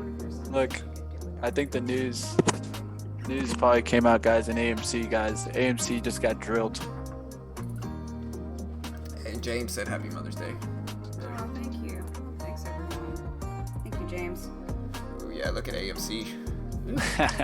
I told you, man. Hey, Amazon, buy this. Get out of here. Yeah. When I did this yesterday, they told me, I think it's the zip. Yeah. Here, I'll tell you what to change it to. Here, look, I'll write it right here. This is what you change it to. Change the zip to this. I don't know why my bank does that, but it's that zip right there. Boom. Carol's coming up to me with the credit card purchases Yeah, wait, again. I didn't Okay, look, see- 708. 3. There you go. And what I just said is not my pen, you know, so trust me. It's pretty, honestly, it's a pretty public thing.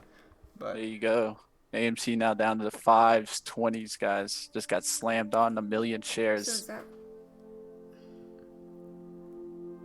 you need to select billing address is different than public or than physical address or than shipping address. You need to select that, and then you need to change the Oh, wait. billing. okay? Look, I think it did it. All right. Yeah, there you go. Sorry, my wife's purchasing more Lululemon Well, stuff. no, it turns out yesterday I forgot. I know, I'm telling you. Look, I'll do it on mine. Okay. Just Yeah, I gotta for go to the some- bathroom, so you hold it down. Yeah, here you go. Gotta go to the bathroom. You're not in a trade or anything. No, huh? Mitch is up. I'm not in a trade. Okay. As long as.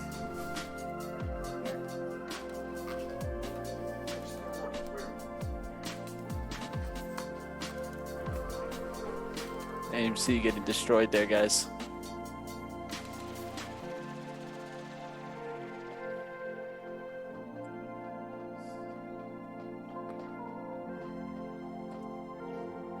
How's everyone been doing? Hope everyone had a good weekend. You know, good Mother's Day weekend with your wives or your mothers, anyone. It's kind of a crazy time.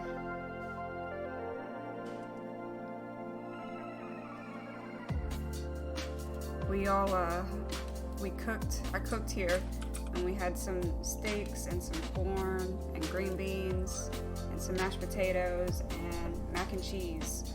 And my mom came and we all sat outside in our backyard, and the kids jumped on their trampoline. I got to show her my garden, which I've been really proud of. So,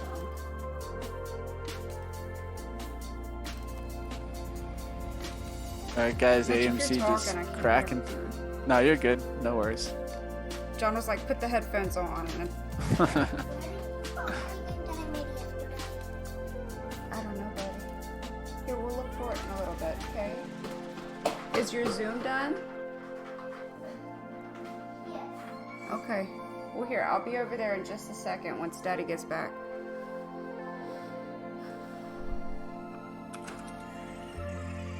All right, JD cracking down there. We'll see if that one reverses down. Let me see what's going on with Square. Square cracked big.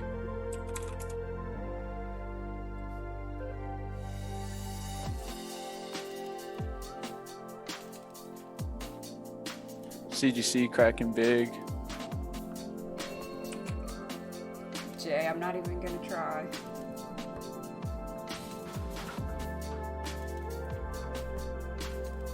Big Hey, pop how's it today going? in TLRY, guys.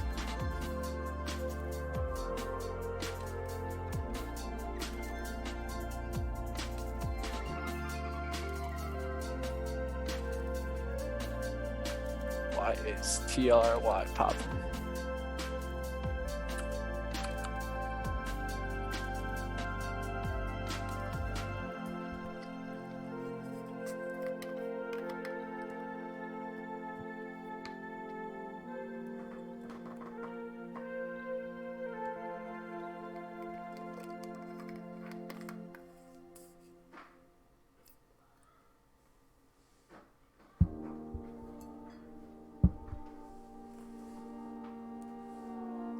Right, Tiny?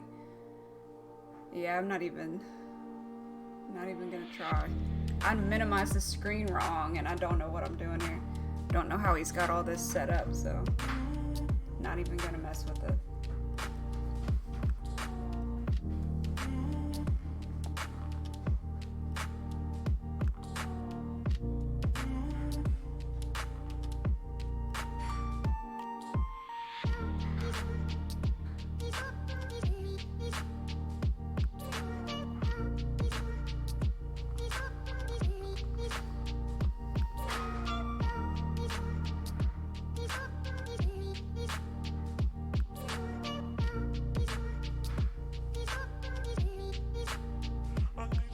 All right, guys, just reading up some news on TLRY. Some pot news. Basically, the earnings are coming out soon. You know, ACB did that reverse split. I'm trying to read a little bit more about the earnings today.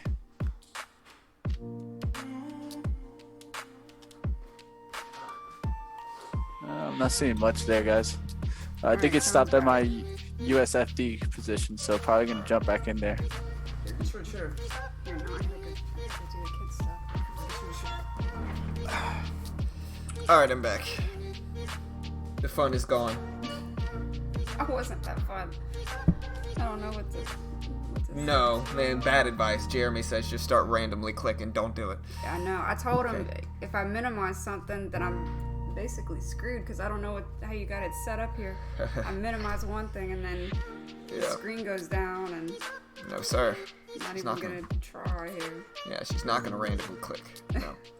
Alright, y'all. All right, baby. Say bye to Carol, everybody. Alright, bye, y'all. I gotta go do kids' schoolwork and Stuff. yeah. So and let me know when I could should do the ink cartridge. Okay. And print. So. All right. Alright, y'all. Alright. Hope everyone has a good day and a good week. So. All right, baby. Alright. Thank you for helping me. All right, guys. Carol's gone. Yeah, don't see why TLRY really got that spike. All the other cannabis ones are really dropping down today, so it's really interesting. That was a big spike for it, but just ignore it. I'm looking at Lyft here. With 500 shares. Just jumped in with 500 shares of Lyft. I'm gonna keep my risk pretty small.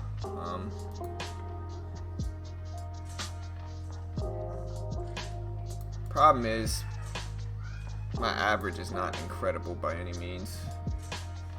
Alright guys, just shorted a little bit more of USFD here.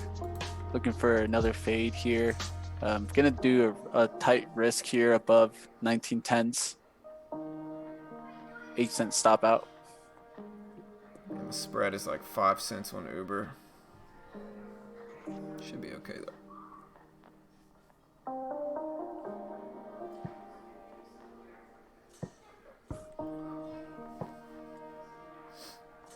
There's a little bit of profit. See if we get a breakdown under the whole dollar at 31 is really what we want to see.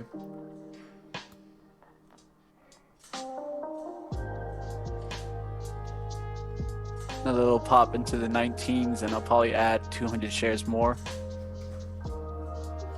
There's threes. There we go. That's what I wanted to see. I'm going to take most of it off there. I'm going to hold this 100 shares left. But I just wanted to scalp that move really quick.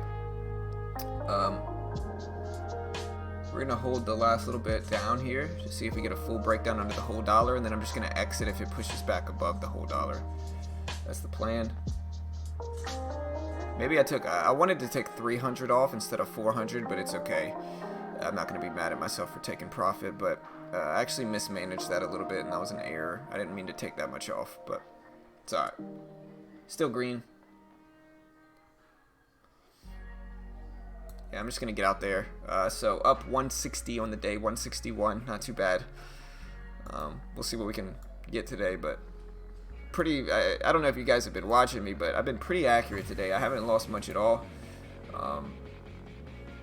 I think I'm at least running at like 80% today, minimum, and so not too shabby, team. We'll see what else we can find today.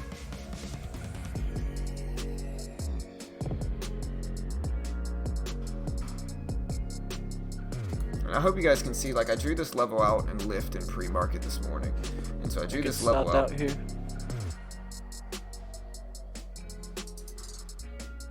But yeah, I drew that level out in pre-market for lift at 31.15, and then that's the level I traded off of. Worked really, really well.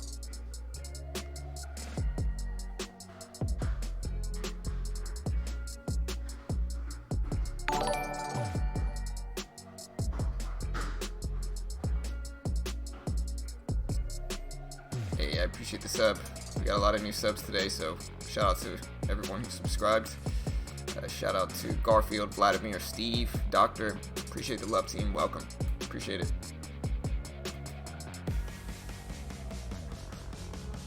I'm gonna get squeezed out here, guys. If I do, I'll take like a $25 down, risking about 50 bucks in this trade. Already made 24 in the name, so not too bad. I'd like to see this kind of start holding, start trending back down here. Nice, Sean. Just think when you scale later on. Yeah, for sure. That's the goal. Is I want to scale up more. I'd like to make $1,000 a day. That would be lovely if I could. And that's the goal. We're getting there. You know, it's not just one day. It's the consistency. Stop out there, guys.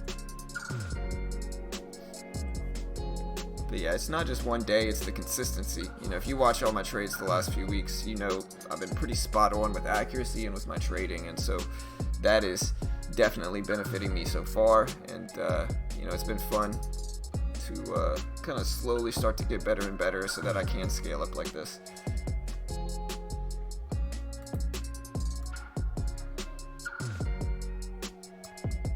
Yeah, you can see my P&L here, not too bad.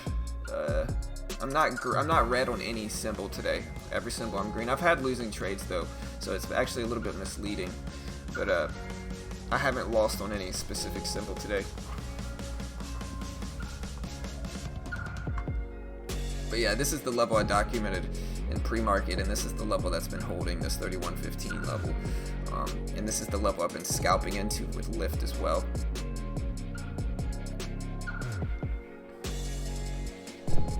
All right, seeing a push up there in the market overall. Yeah, market's starting to test those highs. I might long into some stuff if it does. AMD's at the VWAP.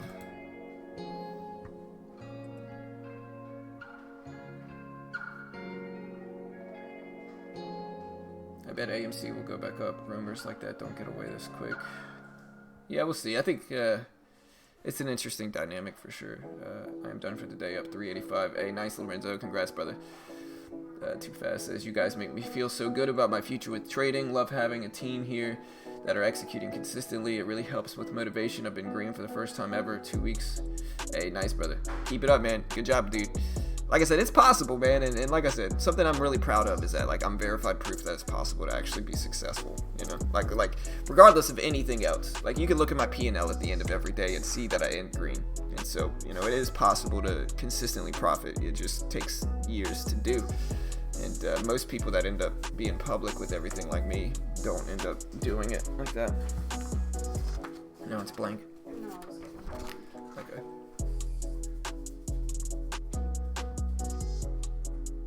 See, this 31.15 level could be a solid risk level if I wanted to short back into lift.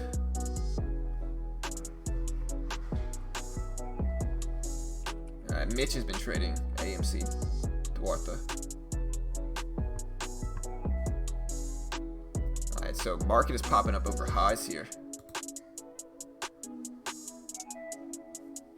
I don't hate AMD. Let me see, if I do take it, it's going to be smaller size with AMD just because it's going to be a... I just jumped in with 200 shares just because it's going to be a very easy trade, like a very small trade, and I would rather keep it easy here with it. It looks like a VWAP bounce, and I don't want to risk too much. And so I know I scaled up, but the setups that I'm less confident in, it's not even that I'm less confident in this one, it's that it's going to be a longer term position. And so with that, I don't want to take any huge long-term trade. I would rather keep my long-term trades very very small and risk adverse. Shout out to Jenny, appreciate the sub, welcome, appreciate the love, team. Like I said, guys, hit that subscribe button as well. We do this live for free every single day, so we appreciate the love. We got 120 likes today, so thank you guys, really appreciate it. Alright, I'm about to get stopped out of AMD, it looks like. I'll give it one more second to see if it bounces at the $0.50. I'll use 54.50 as a very strict risk level. But I don't mind it now, especially with that squeeze up, but we'll give it a second. There we go.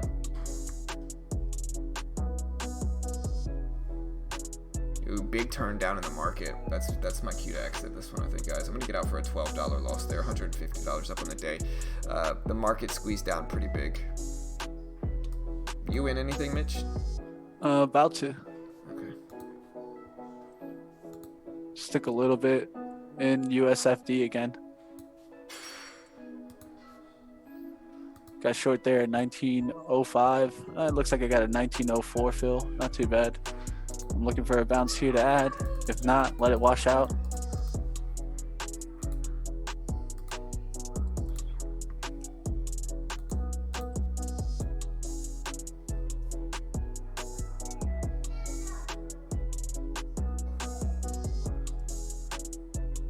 Sorry, my son's throwing a fit in the background.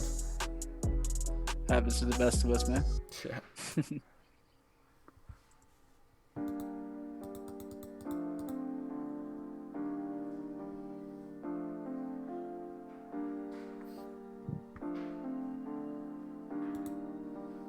See if we can get this to 95s, take some off, put ourselves back in the green on the name, and then we can let the rest of the trade work itself out.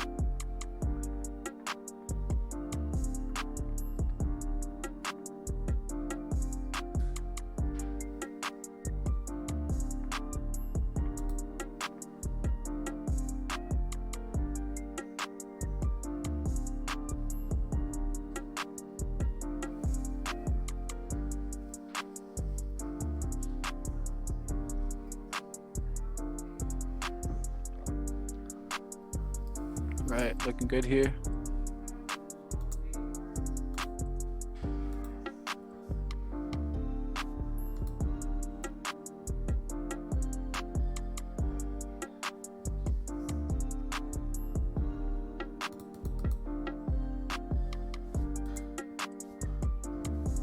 Alright guys, gonna take some off here.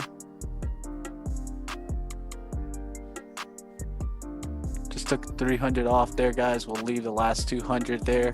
The reason I took that off there is that this at least takes away our loss for the day, and now we're in at least a position of strength. If it continues going in the direction that it's going, we're gonna get a good gainer. If not, let it bounce up and we can get right back in it at VWAP. Yeah, I like that plan. Just keeping us in the green today. You know, momentum could push us in bigger green, and that's what I'm really looking for. I'm not really looking to try to risk all these gains. I'm just trying to get these smaller positions, risk a little bit, and try to get this quick momentum, scalp into it.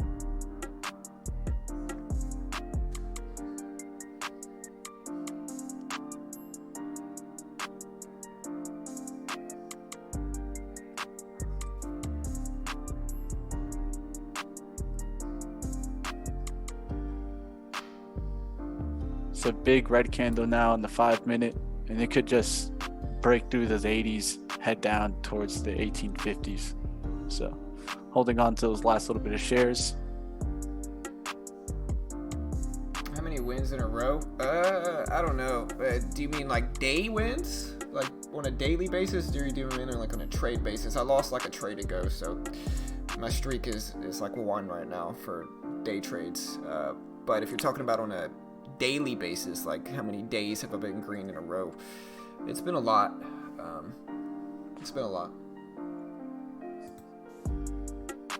Yeah, guys, if you guys have opinion on AMC, definitely check out our new channel. Our new channel is about business ideas and more investing. We actually covered a video on AMC in the movie theater industry over this weekend, so definitely check that out, guys. Also check out a video that John put out. It's actually about a blog purchase and cool ways to make money from home. I know a lot of people are looking for ways to make that income from home, and we're going to go ahead and bring you some business ideas. Yeah, for sure. I'll post a few of those. I'll post the channel link now. Y'all can check it out. We got a lot of cool free content on this channel, and it's going to be a second channel that we open up. You know, a lot of people have asked us, or asked, you know, me to talk about my Amazon businesses and all that stuff. And so we just decided to put it in a channel, as well as, you know, people have asked Mitch for his kind of investing tips. And so, so we're going to make a channel for it. And like I said, to put it into perspective, like I run a bunch of different online businesses, and I'm not trying to act like an expert or anything like that, but what I am trying to say is that, you know, we've got a lot of, we've got a lot of processes that we can review daily with these type of businesses that kind of teach people how we approach the different things in the market. And I think that's the different things in online business and investing. You know, we're not trying to act like experts. I'm just showing people how I manage everything, like what I do, and, you know, showing you guys like the processes. Like we just paid for a blog on Flippa.com, you know, that's been pretty profitable. It gets a lot of organic traffic, and it's a premium blog, and so we're still kind of working our way through that and trying to figure out ways to profit from that as well. But that's what the whole channel is basically about, is basically teaching people those processes of our trading or of our investing and of our businesses that we're running. A lot of people have also asked me specifically about my Amazon businesses, like what they are, how I run them, what the underlying products are with that, and that's something else that we're going to go over in this channel specifically as well. So yeah, here's the link if y'all want to check it out. Hey, thank you, Valentino. Thank you, brother. Appreciate the support, man. Also, if you do want to use the same platform as us, like Valentino said, I'll post this link here as well. It's a great way to help support our channel, and overall, we're just a free resourcing community here, and so we keep everything free. But if you do want to use the same platform as us that allows you to actively day trade, then you can check out this link. Basically, the way it works is once you're approved, you get a lot of benefits, and I think technically it's an educational package, and so you do want to understand that. But the way it works is their base package is $3.99 right now. I think it's $3.99 right now, and with that it comes with a course and a demo account and access to their chat room. And then once you're approved, they treat you like a contractor and they give you a funded account to trade with. And then there's a 70-30 split with the base package, and there's a lot of and then there's a $700 max loss. And so basically you spend $3.99 on the educational package. The funded account that you get once you're approved with that is a $14,000 funded account. So you're able to actively day trade and short with 14K. There's no PDT rule. And I think it's just a really cheap option. If you go under 13,300, they close you down, and any profit you make, there's a 70-30 split. So if you bring it up to 15K from 14K, they keep 300, you keep 700. And so it's like a prop firm in that regard, but in my opinion, it's just a really cheap way to get started. You're not risking a ton. You're risking $400. You're getting a decent account to trade with no PDT rule, and you're able to learn and actively day trade. And I think that's where it really shines. Do I think everybody's going to turn that account and make money? No, I think most people will probably lose these accounts as well, because I think most new traders just end up losing regardless of where they go. It doesn't matter where they go, they just end up losing. And this is a much cheaper way to lose, in my opinion. And I think it just makes sense for a new trader. And again, especially when you consider the bundle with the course and the paper account that you can practice and learn the platform and test strategies on, I think it really makes a lot of sense. You're just going to save. It's going to be a lot cheaper option to get started, And sure, they have haters and people, but trading's an emotional game. People blame their platform, broker, educator, whatever, for a lot of different things, when really they just took a bunch of dumb trades, And so if you want to check that out, like I said, you can check out the link here. Really cheap way to get started. And day trade with no PDT rule once you're approved. Obviously, though, we do make a commission if you sign up through us, and so we are biased, obviously, in their favor. But again, it's a great way to help support our free content, as that's just what we are. We're just a free resource here, team.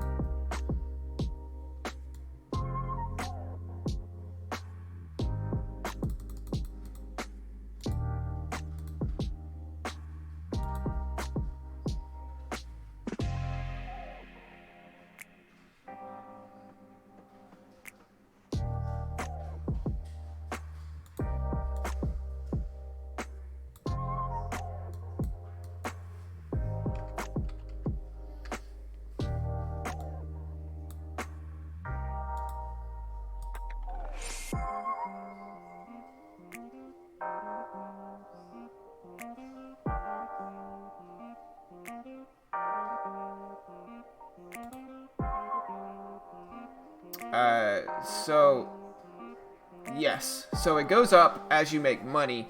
The max loss does not follow you up, though. So basically, like, if you make $1,000 and turn it into 15K, your max loss is now 1,700 instead of 700. And so it doesn't follow you up, which is a great aspect of it.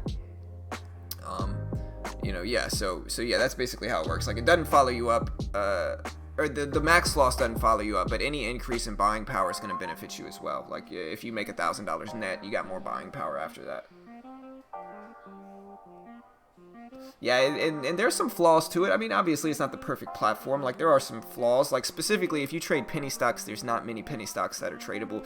Stocks have to have an average liquidity of 500,000 shares traded per day over a 6-month period to be even listed on there. And so it's the good thing about that is that usually the stocks are going to have decent liquidity on there. It's not going to be a bunch of, really no volume stocks. But with that said, low floaters and penny stocks, there's not a ton available there, and you do want to understand that as well. And understand that, like, if you're a penny stock trader trying to trade penny stocks, it's probably not the right platform for you as well. And so there's different pros and cons.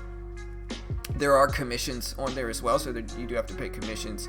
But, you know, like I said, the commissions are pretty cheap. I think they're 0.006 cents per share plus fees. And so overall, especially like if you're taking really small sizing, that's a really favorable, cheap commission rate. Obviously, the more you go up in size, the less favorable they are for you. But in the end, it's still a pretty cheap option, in my opinion. Like, there's still pretty cheap commissions relative to like a lot of other places that are charging commissions. What's up, Big Ronnie? What's up, man?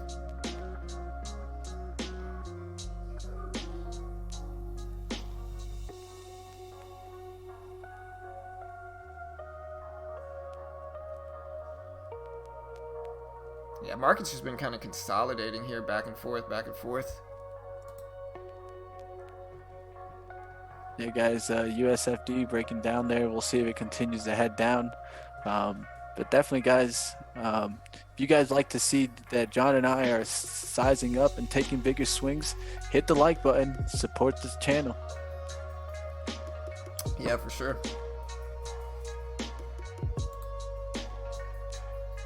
All right, guys, looks like we're cracking down there. I'm going to look for the SPY to really just quickly flip here. That would help my position out in the long term. So let's see what happens here. Looking for a quick flip. Let's see.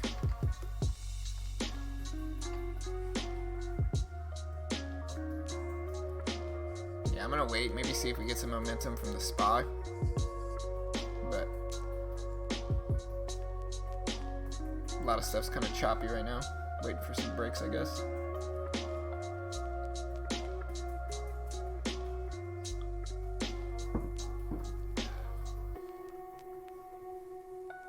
Trying to see if this one could hold 90s on the upside and just keep pressing down. There you go, looking good here. Got some shares to jump in there on the bid side.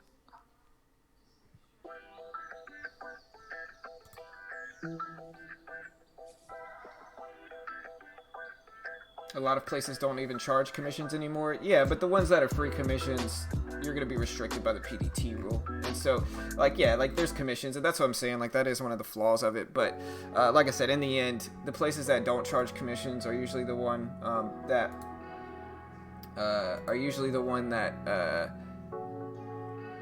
are US regulated, and so you're not going to be able to actively day trade anyway, you know. And if you want to, you're going to have to charge commissions. You're gonna have to pay commissions for most of them, at least.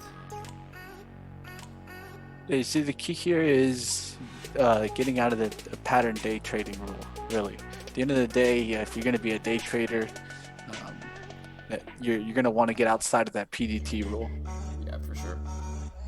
And that's not easy to do. I think TAFs and TradeNet's the best option for that, obviously, but it's not the perfect option. I mean, nobody's perfect, and that's what you got to understand. Like, there's always going to be pros and cons to any platform that you choose, and to get that, like, you're going to have to compromise in some regards for getting some other favorable things, and so it's just going to really depend on what you're specifically looking for, and that's going to dictate where you go. But I think if you're looking to day trade for cheap, if you're looking to actively day trade especially, I think TAFs and TradeNet is the cheapest option for new traders, especially just because, like I said, I think it's very underappreciated how cheap it is to get started there, because as a new trader, what do, right? You save up thousands of dollars and usually end up risking thousands in order to be able to day trade as a beginner, right? And so with that, you end up risking thousands of dollars, and a lot of the new traders are just going to lose their first few accounts. You know, a lot of the new traders are going to lose. It doesn't matter where they go. And so, you know, again, that is something that is extremely common. I know everybody thinks they're going to be the outlier that just profits from the beginning, but that's extremely rare. And, you know, it's so rare that I think having a cheap account that it's not going to be the end of the world if you lose is a huge edge for a new trader, because again, most new traders just lose, man. They just lose. I know I did. You know, it is what it is, but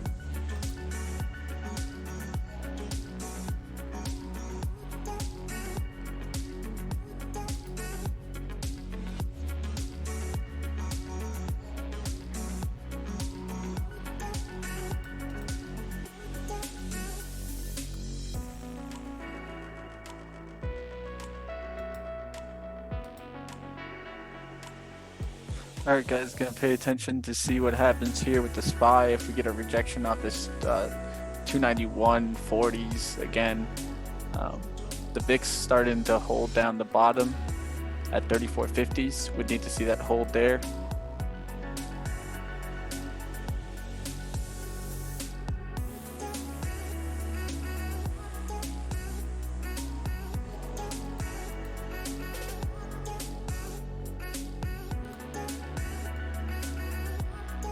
AMD is ready to short. Yeah, we'll see. It's interesting for sure.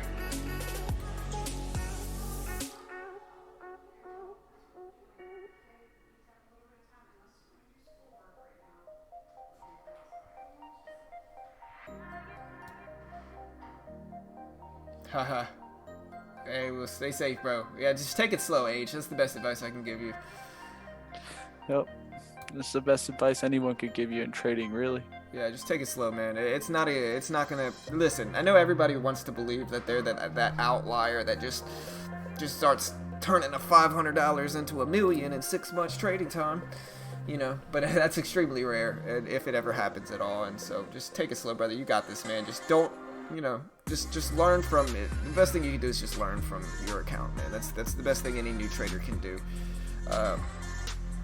Are you just gonna start balling out of control? Probably not, you know. But if you take it slow, you'll have, you know, an edge over most new traders for sure. All right, market agree pulling with that. back. How's our financial stocks like Citigroup? It faded today. JPM faded twice today. Really well, actually. Financials starting to lead us down, man. That could really take the SPY down. But really, what's holding it up, guys? Healthcare is the only green one, and technology is down, but it's down 0.03%. So essentially, holding break even. Those two sectors, man, are really holding the market overall. Yeah, for sure. Basic materials was up today. That's the highest up, and now it's the highest down. Financial services is right behind that, down 2.06%. Yeah, I lost a little bit on the lift just now. I mean, I'm up 120 on the day roughly, but that's fine. From the open, technology is actually up 0.5%.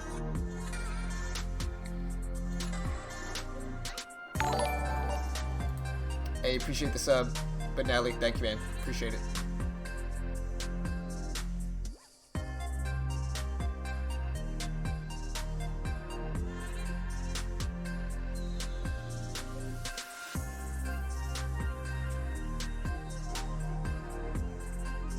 Saying CFDs are illegal in the U.S. is like saying the PDT rule is illegal, right? Can a U.S. regulated broker offer CFDs? No. Are you going to get in trouble for trading them? Probably not. Like, that's ridiculous, you know. That's embellishment. The other thing is that it doesn't matter where you go as long as they pay out. That's the only thing that really matters. But you know what I mean? Like, that's the only thing that really matters. I mean, that's the worry with any overseas platform, man. Like CMEG, same thing, you know. And so, like I said, I think they really shine in regards to you learning from them and being able to actively day trade for like a really cheap amount. And I think that's what they're really, really good for. You know, is giving a new trader a super cheap option that comes with like a course and a demo account, access to their chat room.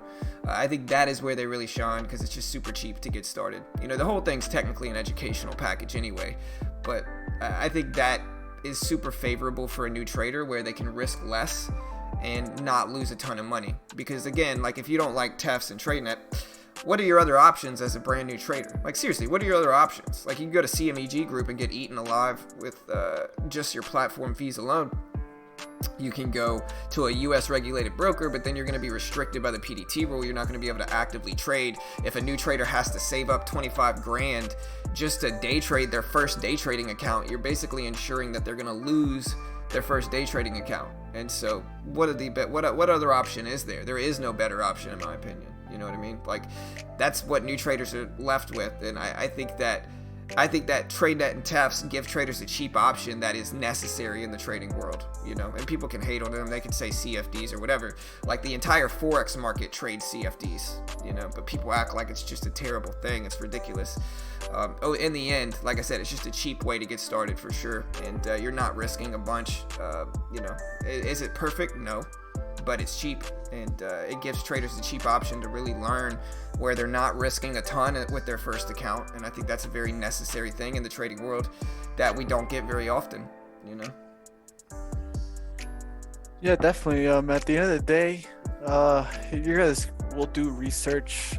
You're gonna find out, especially in the day trading world, majority of the times, yes, you are gonna be going against the broker.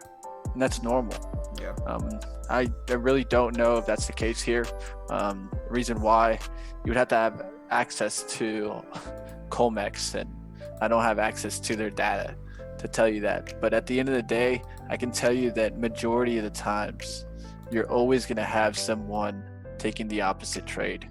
Reason why is 90% of day traders lose, guys. If 90% of day traders lose, why wouldn't you take the other side? That's a safe bet. Yeah, that's a safe bet. Like I said, I think almost all platforms are doing that.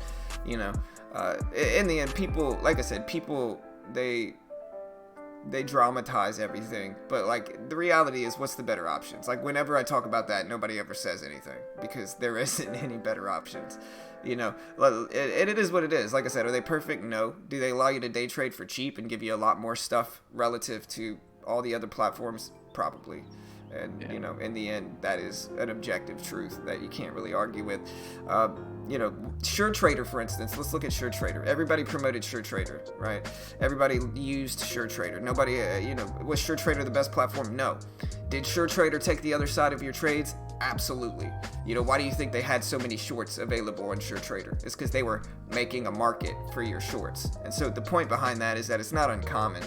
It is what it is. Like I said, the ultimate overarching point behind all of it is whether they pay out, and you know, I've heard they do. You know, from my own experience and with people that we've known that have used them. And so in the end, that's the only thing that really matters, is whether they pay out. You know, as long as you're not manipulating the system, you know, I'm pretty sure they're going to pay out. But in the end, that's why it goes back to the point where, you know, it's the cheapest option to get started. I think most traders are going to lose anyway. And so, you know, it is what it is. All right, guys, we got Vladimir here in the chat talking about banks making nice commission off the PPP deal, isn't it, to long banks? And I would tell you that, yeah, they did make money out of these deals. The only problem is this has already been weighed into stocks.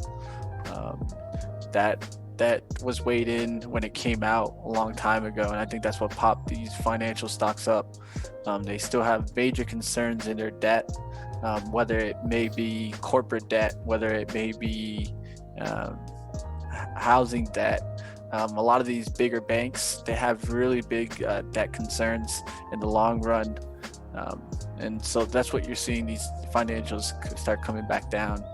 Yeah, they got the pop from the PPP, but that story has been already into the stock for weeks now. I think even a month now. So the turn away could be investors taking profits. Have you heard of Anton Creel? He explains very well why the retail trader will always lose. Every platform is, man. You know, like I said, like you see, I mean, we could just prove that statement wrong right now. I'm not always losing. Right. Well, Looks like I'm up today. Yeah. I mean, like I said, you could go back. Anton Creel thinks that any retail trader is going to lose regardless. Like, Anton Creel believes that technical analysis doesn't work on a short-term basis, and that this is what he actually believes, right? And this is why, like, listen, he believes that the shorter term it doesn't work, right? He believes short-term trading does not work. Technical analysis does not work. And he believes that the reason all platforms, including like TD Ameritrade, for instance, like why do you think TD Ameritrade gives you a discount if you trade over a certain amount within a certain time frame? Why do you think they give you a discount? Is because they want you to trade short-term. And that's what Anton Kreil believes, is that all platforms, it's not just TradeNet, like that's super misleading. Like he believes that all platforms want the trader to trade more because it usually is more favorable for them, right? And that's why I'm saying, like, people unfairly target TradeNet and TEFs, like they're just so bad, right? When it's like, dude, like, come on now, man. Like, no platform really wants you to win. Like, at least TradeNet is giving you favorable odds here. Like, they're giving you cheap commissions. They're giving you cheaper fees than most platforms. They're giving you more buying power to trade with and a larger max loss than most platforms, And so, like I said, it's just really misleading. And I get it. Like, other people hate on them, like, I get it. Like, that's the cool thing to do. That's the woke crowd, right? But like, the reality is, what's the other option for a new trader? I still haven't heard that. Like, what's another option?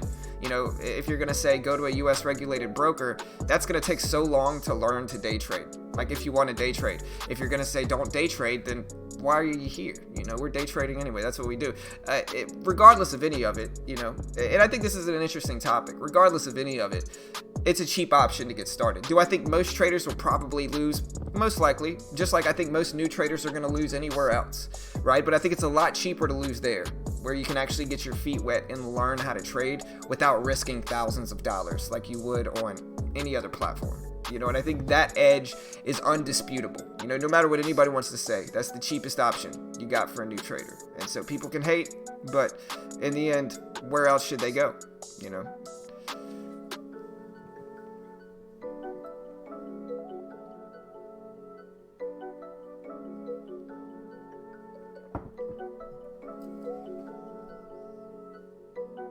Yeah, and I mean, like I said, like listen, and it's an interesting point, but the point remains, right? Like, day trading in and of itself is the single riskiest form of investing. Like, that's why I always try to tell people, like, I'm not an expert, I'm not a guru. It's very difficult to day trade. If you think you're just going to jump in day trading and just start making all this money and prove everybody wrong, and you're going to turn $1,000 into, $100K in 2 months, you've probably been watching a bunch of penny stock gurus, because the more likely scenario is that you lose money. Like, most new traders lose money. It doesn't matter what the platform is. Like, singling out a platform is ridiculous, but in the end, most new traders are just going to lose. It doesn't matter where they go. Doesn't matter what platform they choose, anything like that. Most new traders are just going to lose. And the reason they lose is because they have an unrealistic expectation. On average, it takes years to be successful in day trading. It doesn't happen overnight. It doesn't happen in a month or two. It takes years to be successful. And even then, it's not guaranteed. Some people are going to put all their time and effort into it, and they're still going to lose after years. Because some people, no offense to anybody, but I think certain people just are not smart enough to do it, and they just don't make the cut. It is what it is. Some people are, some people aren't. Just like any skill in life. Some people learn how to code, some people don't. No matter how much time they dump into it. And so the reality is that you need to just be prepared to lose for years when you first get started. I'm not even talking about on TEFs and trading. I'm talking about anywhere.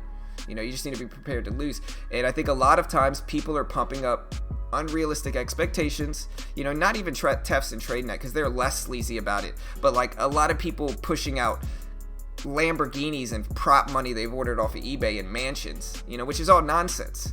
That's all nonsense. No, that's just trying to get you to make an emotional decision and buy, a ridiculously priced penny stock course, right? But the reality is it takes years, and most people are not prepared for that. And the people that end up losing money a lot of the time, and the people that end up saying you can't do it, are usually the people that tried to do it, lost, and then let their pride get in the way, and they're like, oh, well, it's just impossible to do because I couldn't do it. And like, that's what you get a lot of the time as well. But that's the reality of trading, of short-term trading, and it's something that I've been very open with and tell people, like, look, if you think you're just going to get rich quick in the stock market, you're probably going to lose all your money. It's not something that people end up making money or getting rich off of. It's something that most people that try it end up losing with, and you have to understand that expectation. It goes back to what I was talking about earlier, which you kind of brought up, is that having a backup option will help your trading. You know, having a backup option that you don't put all your eggs in one basket will cause less pressure on you as a trader and allow you to take your time and slowly grow and learn and trade. Like, that's what you need to do. And in that regard, I definitely agree with you in that, because I think having a backup option is the single best thing you can do for your trading results. If you put all your eggs in one basket, if you quit your job, you know, if you get a loan for trading, you're probably going to lose all your money. That's too much pressure, you know.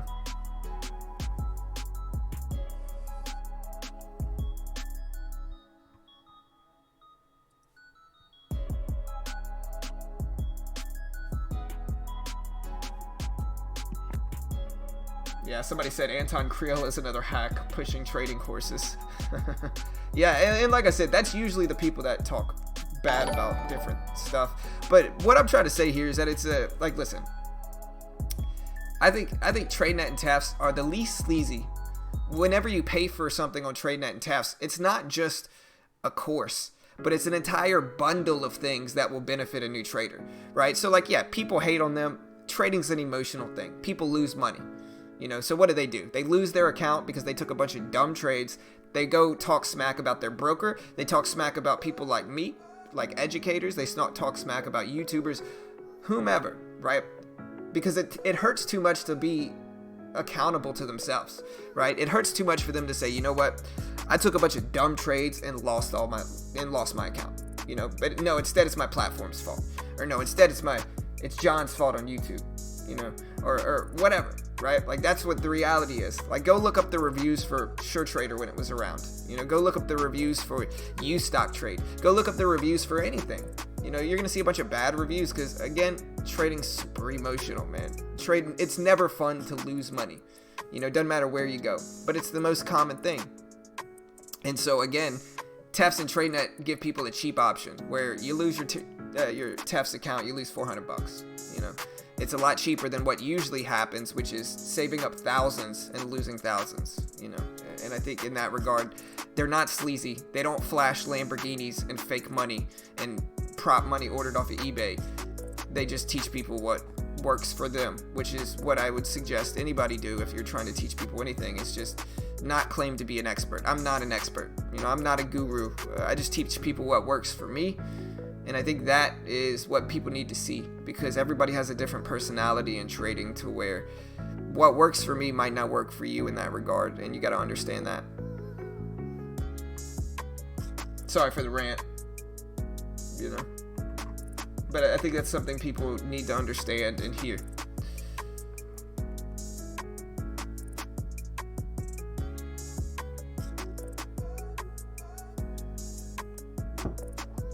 Right, but I mean, with that argument, Grand, you're actually arguing against day trading in general, not just against the platform.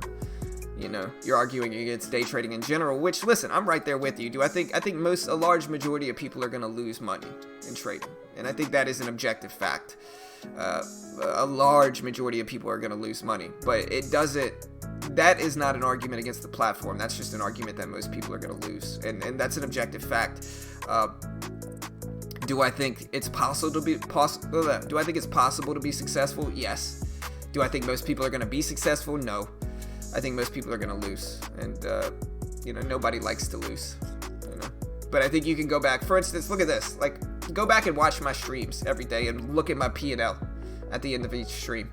You'll see how profitable I've been, you know. And I stream it all live, mostly live at least. Some trades I take off stream, which is fine. I mean, I don't need to prove anything to anybody because I don't sell anything. You know, I don't sell a course. But you can see that I'm actually profitable, and I have been for months and months now, because you can look at my P&L at the end of every day and see.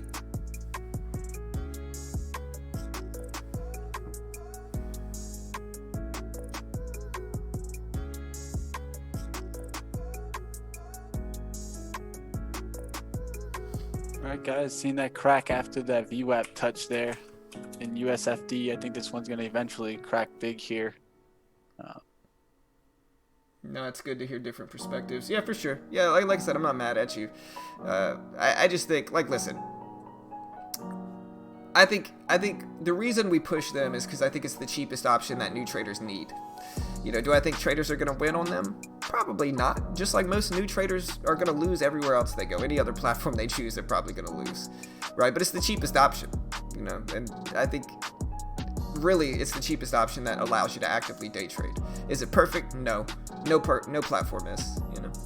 But yeah, it's good to hear different perspectives. Like I said, I'm not like it is what it is, you know. We just try to tell people our truth, you know, and that's all we can really do.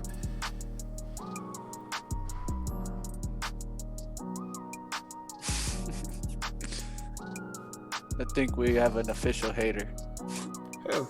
Am I missing something? My live chat's not on. This guy Grant is here on a day trading channel talking about how day trading's a losing game. No, like, What listen, are you let doing him. here? No, he's not. He's actually not being a hater. He's saying he even said it's good to hear different perspectives. Like he's just saying his truth, right? And I'm not mad at him for it. Let him do it, man. You know. I just don't know why he's wasting his time here then. Well, he's seeing different perspectives, like you said. Like I said, I'm not mad at him for it. It is what it is, right? I think most day traders are gonna lose, and so in that regard, I agree with him. But do I think it's possible to be successful? Yeah, I do. Obviously, from my own experience, right? But everybody's got their own environmental experience, and it is what it is.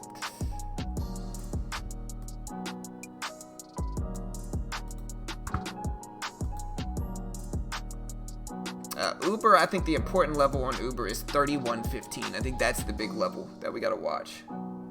I missed my short there in the 90s.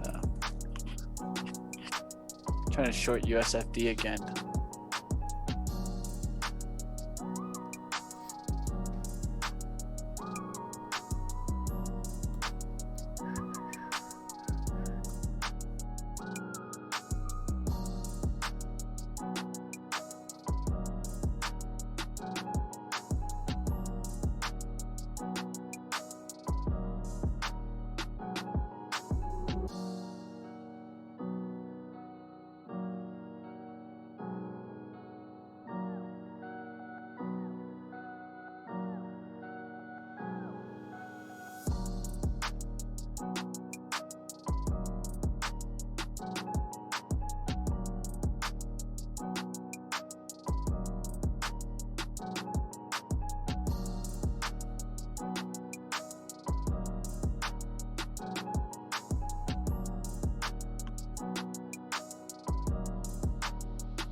There she goes. Getting hit hard now.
Yeah, I'm still looking at Lyft. Maybe I'll short into a pop-up to the whole dollar, but I don't know. I'm still kind of trying to figure it out.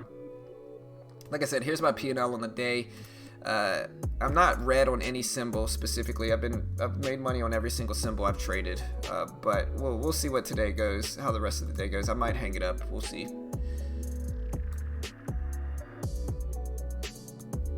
Man, the vice president of Amazon hitting it really badly with negative publicity. Amazon? Yeah, Tim Bray, vice president of the company, he quit. He quit for a good reason, I think. Interesting.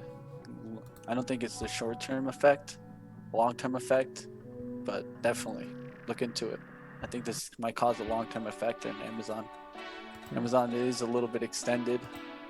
People were thinking this was going to keep going up, but with this negative news and kind of lawsuits that are underway, it could hold it back a little bit.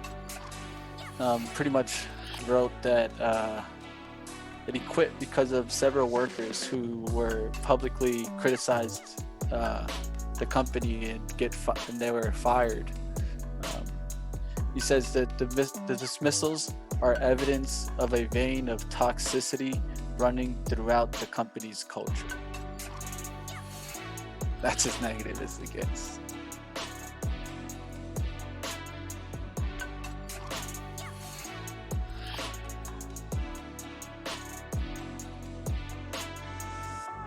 We'll see how that affects the company overall.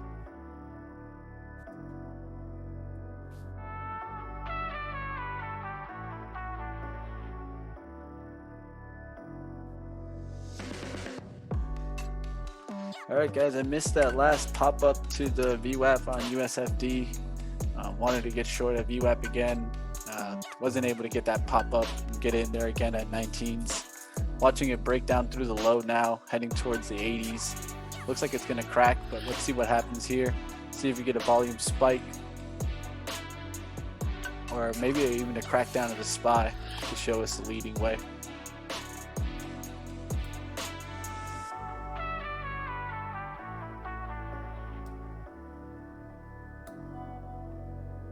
Why don't you day trade ETFs? Sorry. Oh yes, okay. Yeah, why don't you day trade? So I was trying to make sure I wasn't muted. Why don't you day trade ETFs? Mostly because I just have my own niche of styles that I trade on a daily basis. I just stick with what works for me, you know. And like as you guys can see with my trading, like I'm super accurate with the stocks I trade, and I'm super accurate with the strategies I implement. And so I just try to stick with what works for me on a daily basis. And is it going to work for everybody? No. But it works for my style and my personality, and you know, I would be crazy to give that up and to try something else.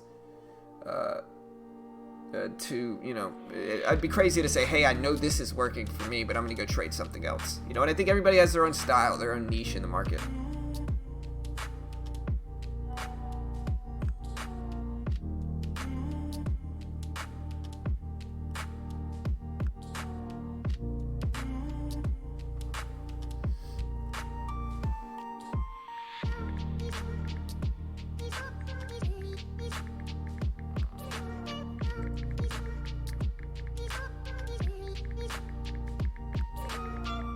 Starting to see this top kind of hold in the financial sector.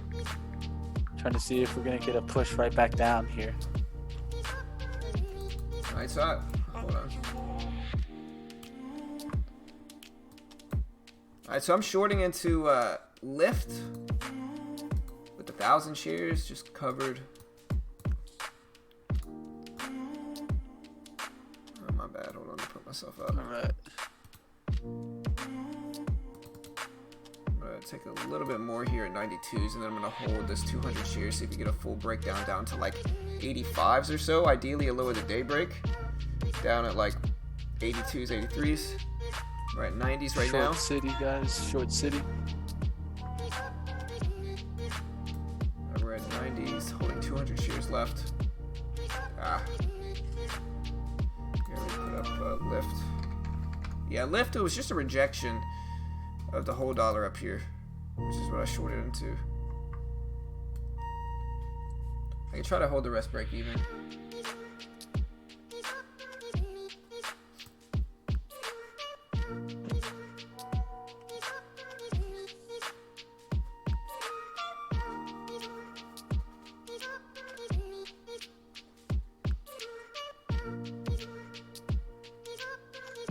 Alright guys, looking great here.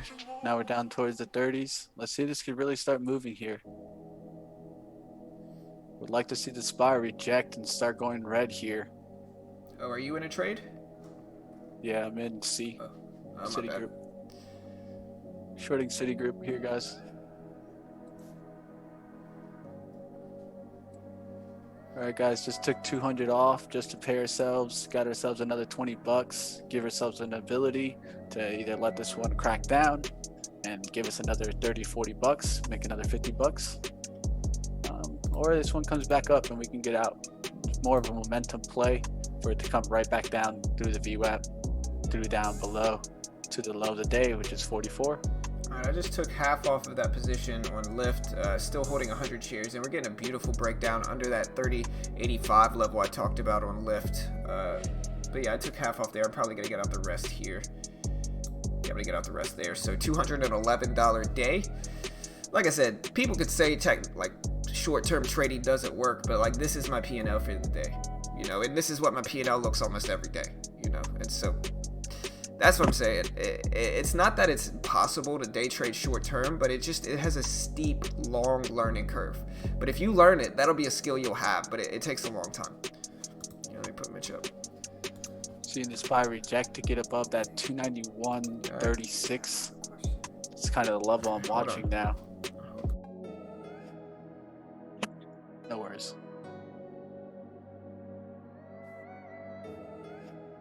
Let's see if it get way down here, the financial sector. If not, I might take it off and try to re-add on the bounce up.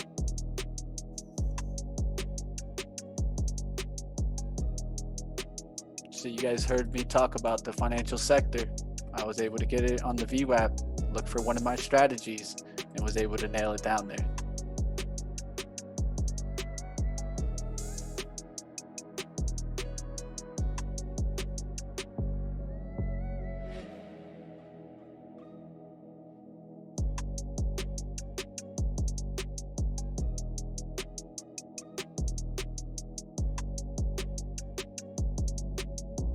Good comment, Lai, about Amazon and working conditions always in the news in UK. AMC starting to bounce above VWAP. Yeah, man, that one's holding down below. I'll keep an eye on that one. We're gonna look for that one to come back to VWAP 593s. It needs a lot of volume, guys. There you go, guys. Citigroup breaking down there a significant amount. That should help.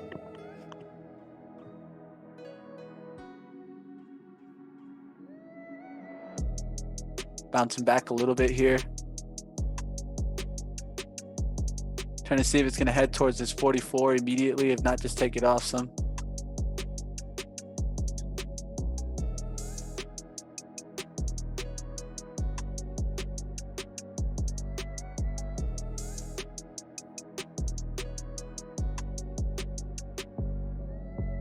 There you go, got pushed down again there.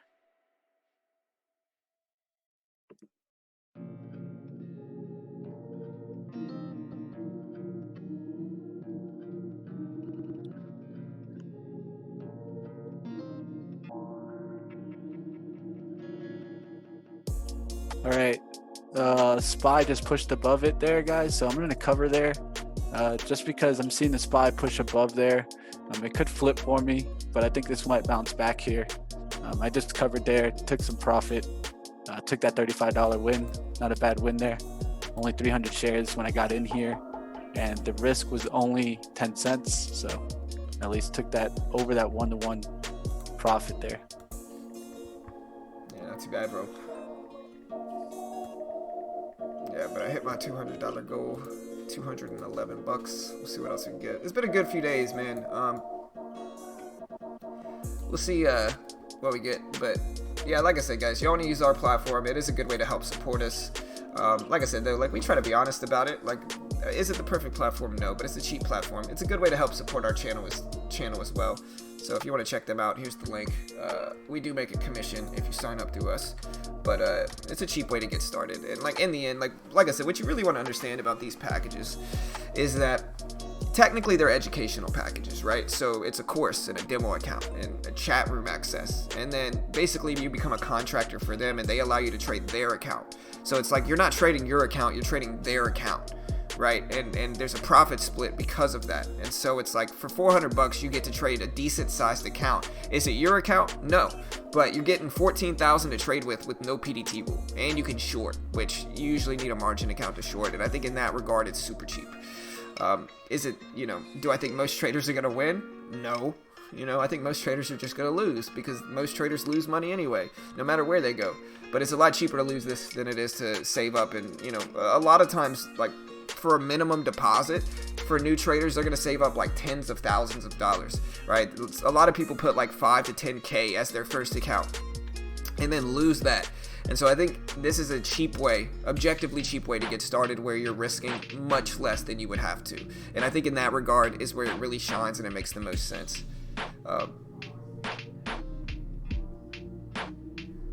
You could also check out Trade Ideas, which their test drive actually started today. Let me find the link to the test drive. So yeah, Trade Ideas test drive actually started today. I forgot about that. Let me find this. I thought I had the link saved. Maybe not. Okay. No, is this it? Yeah, this is it. So yeah, the test drive actually started today for Trade Ideas. And basically, for $9, you get to try out Trade Ideas for 2 weeks for like $8.99. Let me make sure this is the right one. Yeah, for $8.99, you get to try out Trade Ideas for 2 weeks. To put that into perspective, it costs me $118 a month for Trade Ideas. And so to try it out for 2 weeks for $9 is super cheap as well. And so I'll post this link if you want to check that out too. Commission round trip, or like, it depends on the share size. Like cheap, like small share size, like 200 shares or less, 300 shares or less, usually it's like $4 round trip, entire round trip. So pretty cheap. You take 1,000 shares, it's going to be like $12, I think. But in the end, it's objectively cheap relative to all the other places too. So the package is technically an educational package, Caesar. Basically, the way it works is the base package. There's different packages, right? I have a pro package, which is much more expensive, but the base package is only $3.99. With that, it comes with the course and a demo account and access to their chat room. And then, as long as you haven't paid for too many accounts before, they partner with you and basically make you a contractor, and they allow you to trade their accounts, right? And the base package, I think that account is a $14,000 funded account for the funded account program. Right, and when you trade those accounts, there's no PDT rule. You can day trade and short stocks, and with no PDT rule. And I think that alone is super cheap, and it operates like a prop firm. And so there's a 70-30 split. So if you take that 14,000 account and turn it into 15K, they keep 300, you keep 700 for the 70-30 split, and then there's a max loss of 700. Is basically what it is. And like I said, I just think it's a really cheap way to get started. Especially like when you think about the bundle, like the course and all that stuff. I think that's pretty cheap.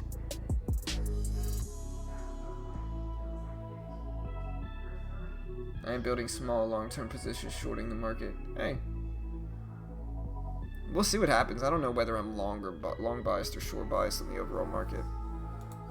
Well, it looks at least, John, like I picked the right stock to make a video on, because everyone's going AMC crazy. Yeah, for sure. Yeah, for sure. That's really what. But I mean, that's really what this is all about, guys. This is why I'm doing this channel, and why I'm doing this kind of more investing look, is to really get you guys to kind of have that argument of bull or bear. It's really not necessarily to just go on my view, but more along to have the opinion, have the battles. Let's talk about why AMC is more of a bear or a bull. And that's really the important part, I think, in starting to understand and how to do research for long-term trades. Reach out to them, Caesar. Not everybody. Technically, it's an educational package, Caesar. So it comes with the course, demo account, and some other cool stuff. But yeah, some people, they get approved for the funded account program, which, you get to trade their accounts, basically.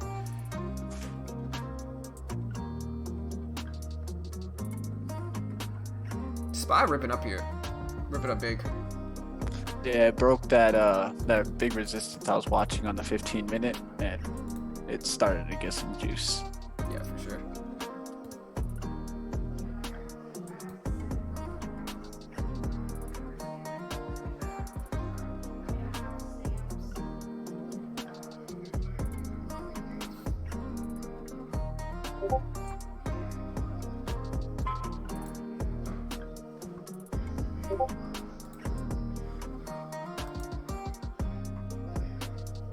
Oh, also, guys, yeah, we have that second channel. I'm going to post that second channel's link here, too. And again, you know, basically, I run a lot of small businesses from home. And, you know, one of the businesses I run is, I run 2 Amazon businesses, and then I am a freelance web developer. I'm a real estate agent, and then I run this YouTube and I day trade. And so the second channel that we've made is going to be covering all our endeavors with regard to online businesses and investing. It's called Beginner Business and Investing, and I'll post that link here as well. And again, you know, we just put a video out. We recently purchased a blog on Flippa.com, and so we put out a video on that process, how we plan to profit from it, if, you know, how much traffic that site gets, how much we pay for it, all that good stuff. And then Mitch also uploaded a video on the movie theater sector, since the channel is going to be about longer term investing. And so if you want to check out that, I'll post this link here, and you can check that out. Yeah, definitely, guys. A lot of people always ask me, how do I do more of my sector analysis? How do I make decisions on certain stocks? And that's really what I'm going to be going through. This week, I'll also be releasing out a video that it kind of explains more of the process than just kind of an analysis on the industry itself. You guys want to also learn kind of how to do the process, and that's really what it's all about. I think that's what John and I do really well, is that we teach you guys process. Whether it means that you guys take the same process as us or learn your own process. And that's really what it's all about. It's kind of learning, how do you approach trading, or in this channel, how are you going to approach investing or business decisions. And that's really what we're trying to do, is just trying to show you guys how we go at it, and you guys can learn from us. Am I flipping houses? No. No, I'm not. I mostly act as a referral agent, and so basically, I'm a real estate agent, but I don't actually transact any of the actual transactions. I don't do the contract work or anything like that. I simply just refer people to good agents in their area and make commissions on that. Basically, is what my real estate thing is all about. I mean, I have been a real estate agent before. I was a real estate agent prior to all of this for years. And so I know how to do all that stuff, and I'll probably be like, if anybody in my area needs a house, like, let me know. Like, you know, we can, you know, if you want a trading buddy that'll also be your realtor, you know, let me know. But mostly it's a referral based real estate business, if that makes sense, you know. But yeah, go subscribe to our second channel, team. There's the link in the chat. And good luck, guys, and we'll see you guys later. Have a good day, team. Hey, I'll keep working on it, Steve. We'll see you guys tomorrow. Later, guys. Like I said, good luck in the markets. We'll see you guys next time. Go check out our second channel. And yeah, guys, have a good day. See you guys next time.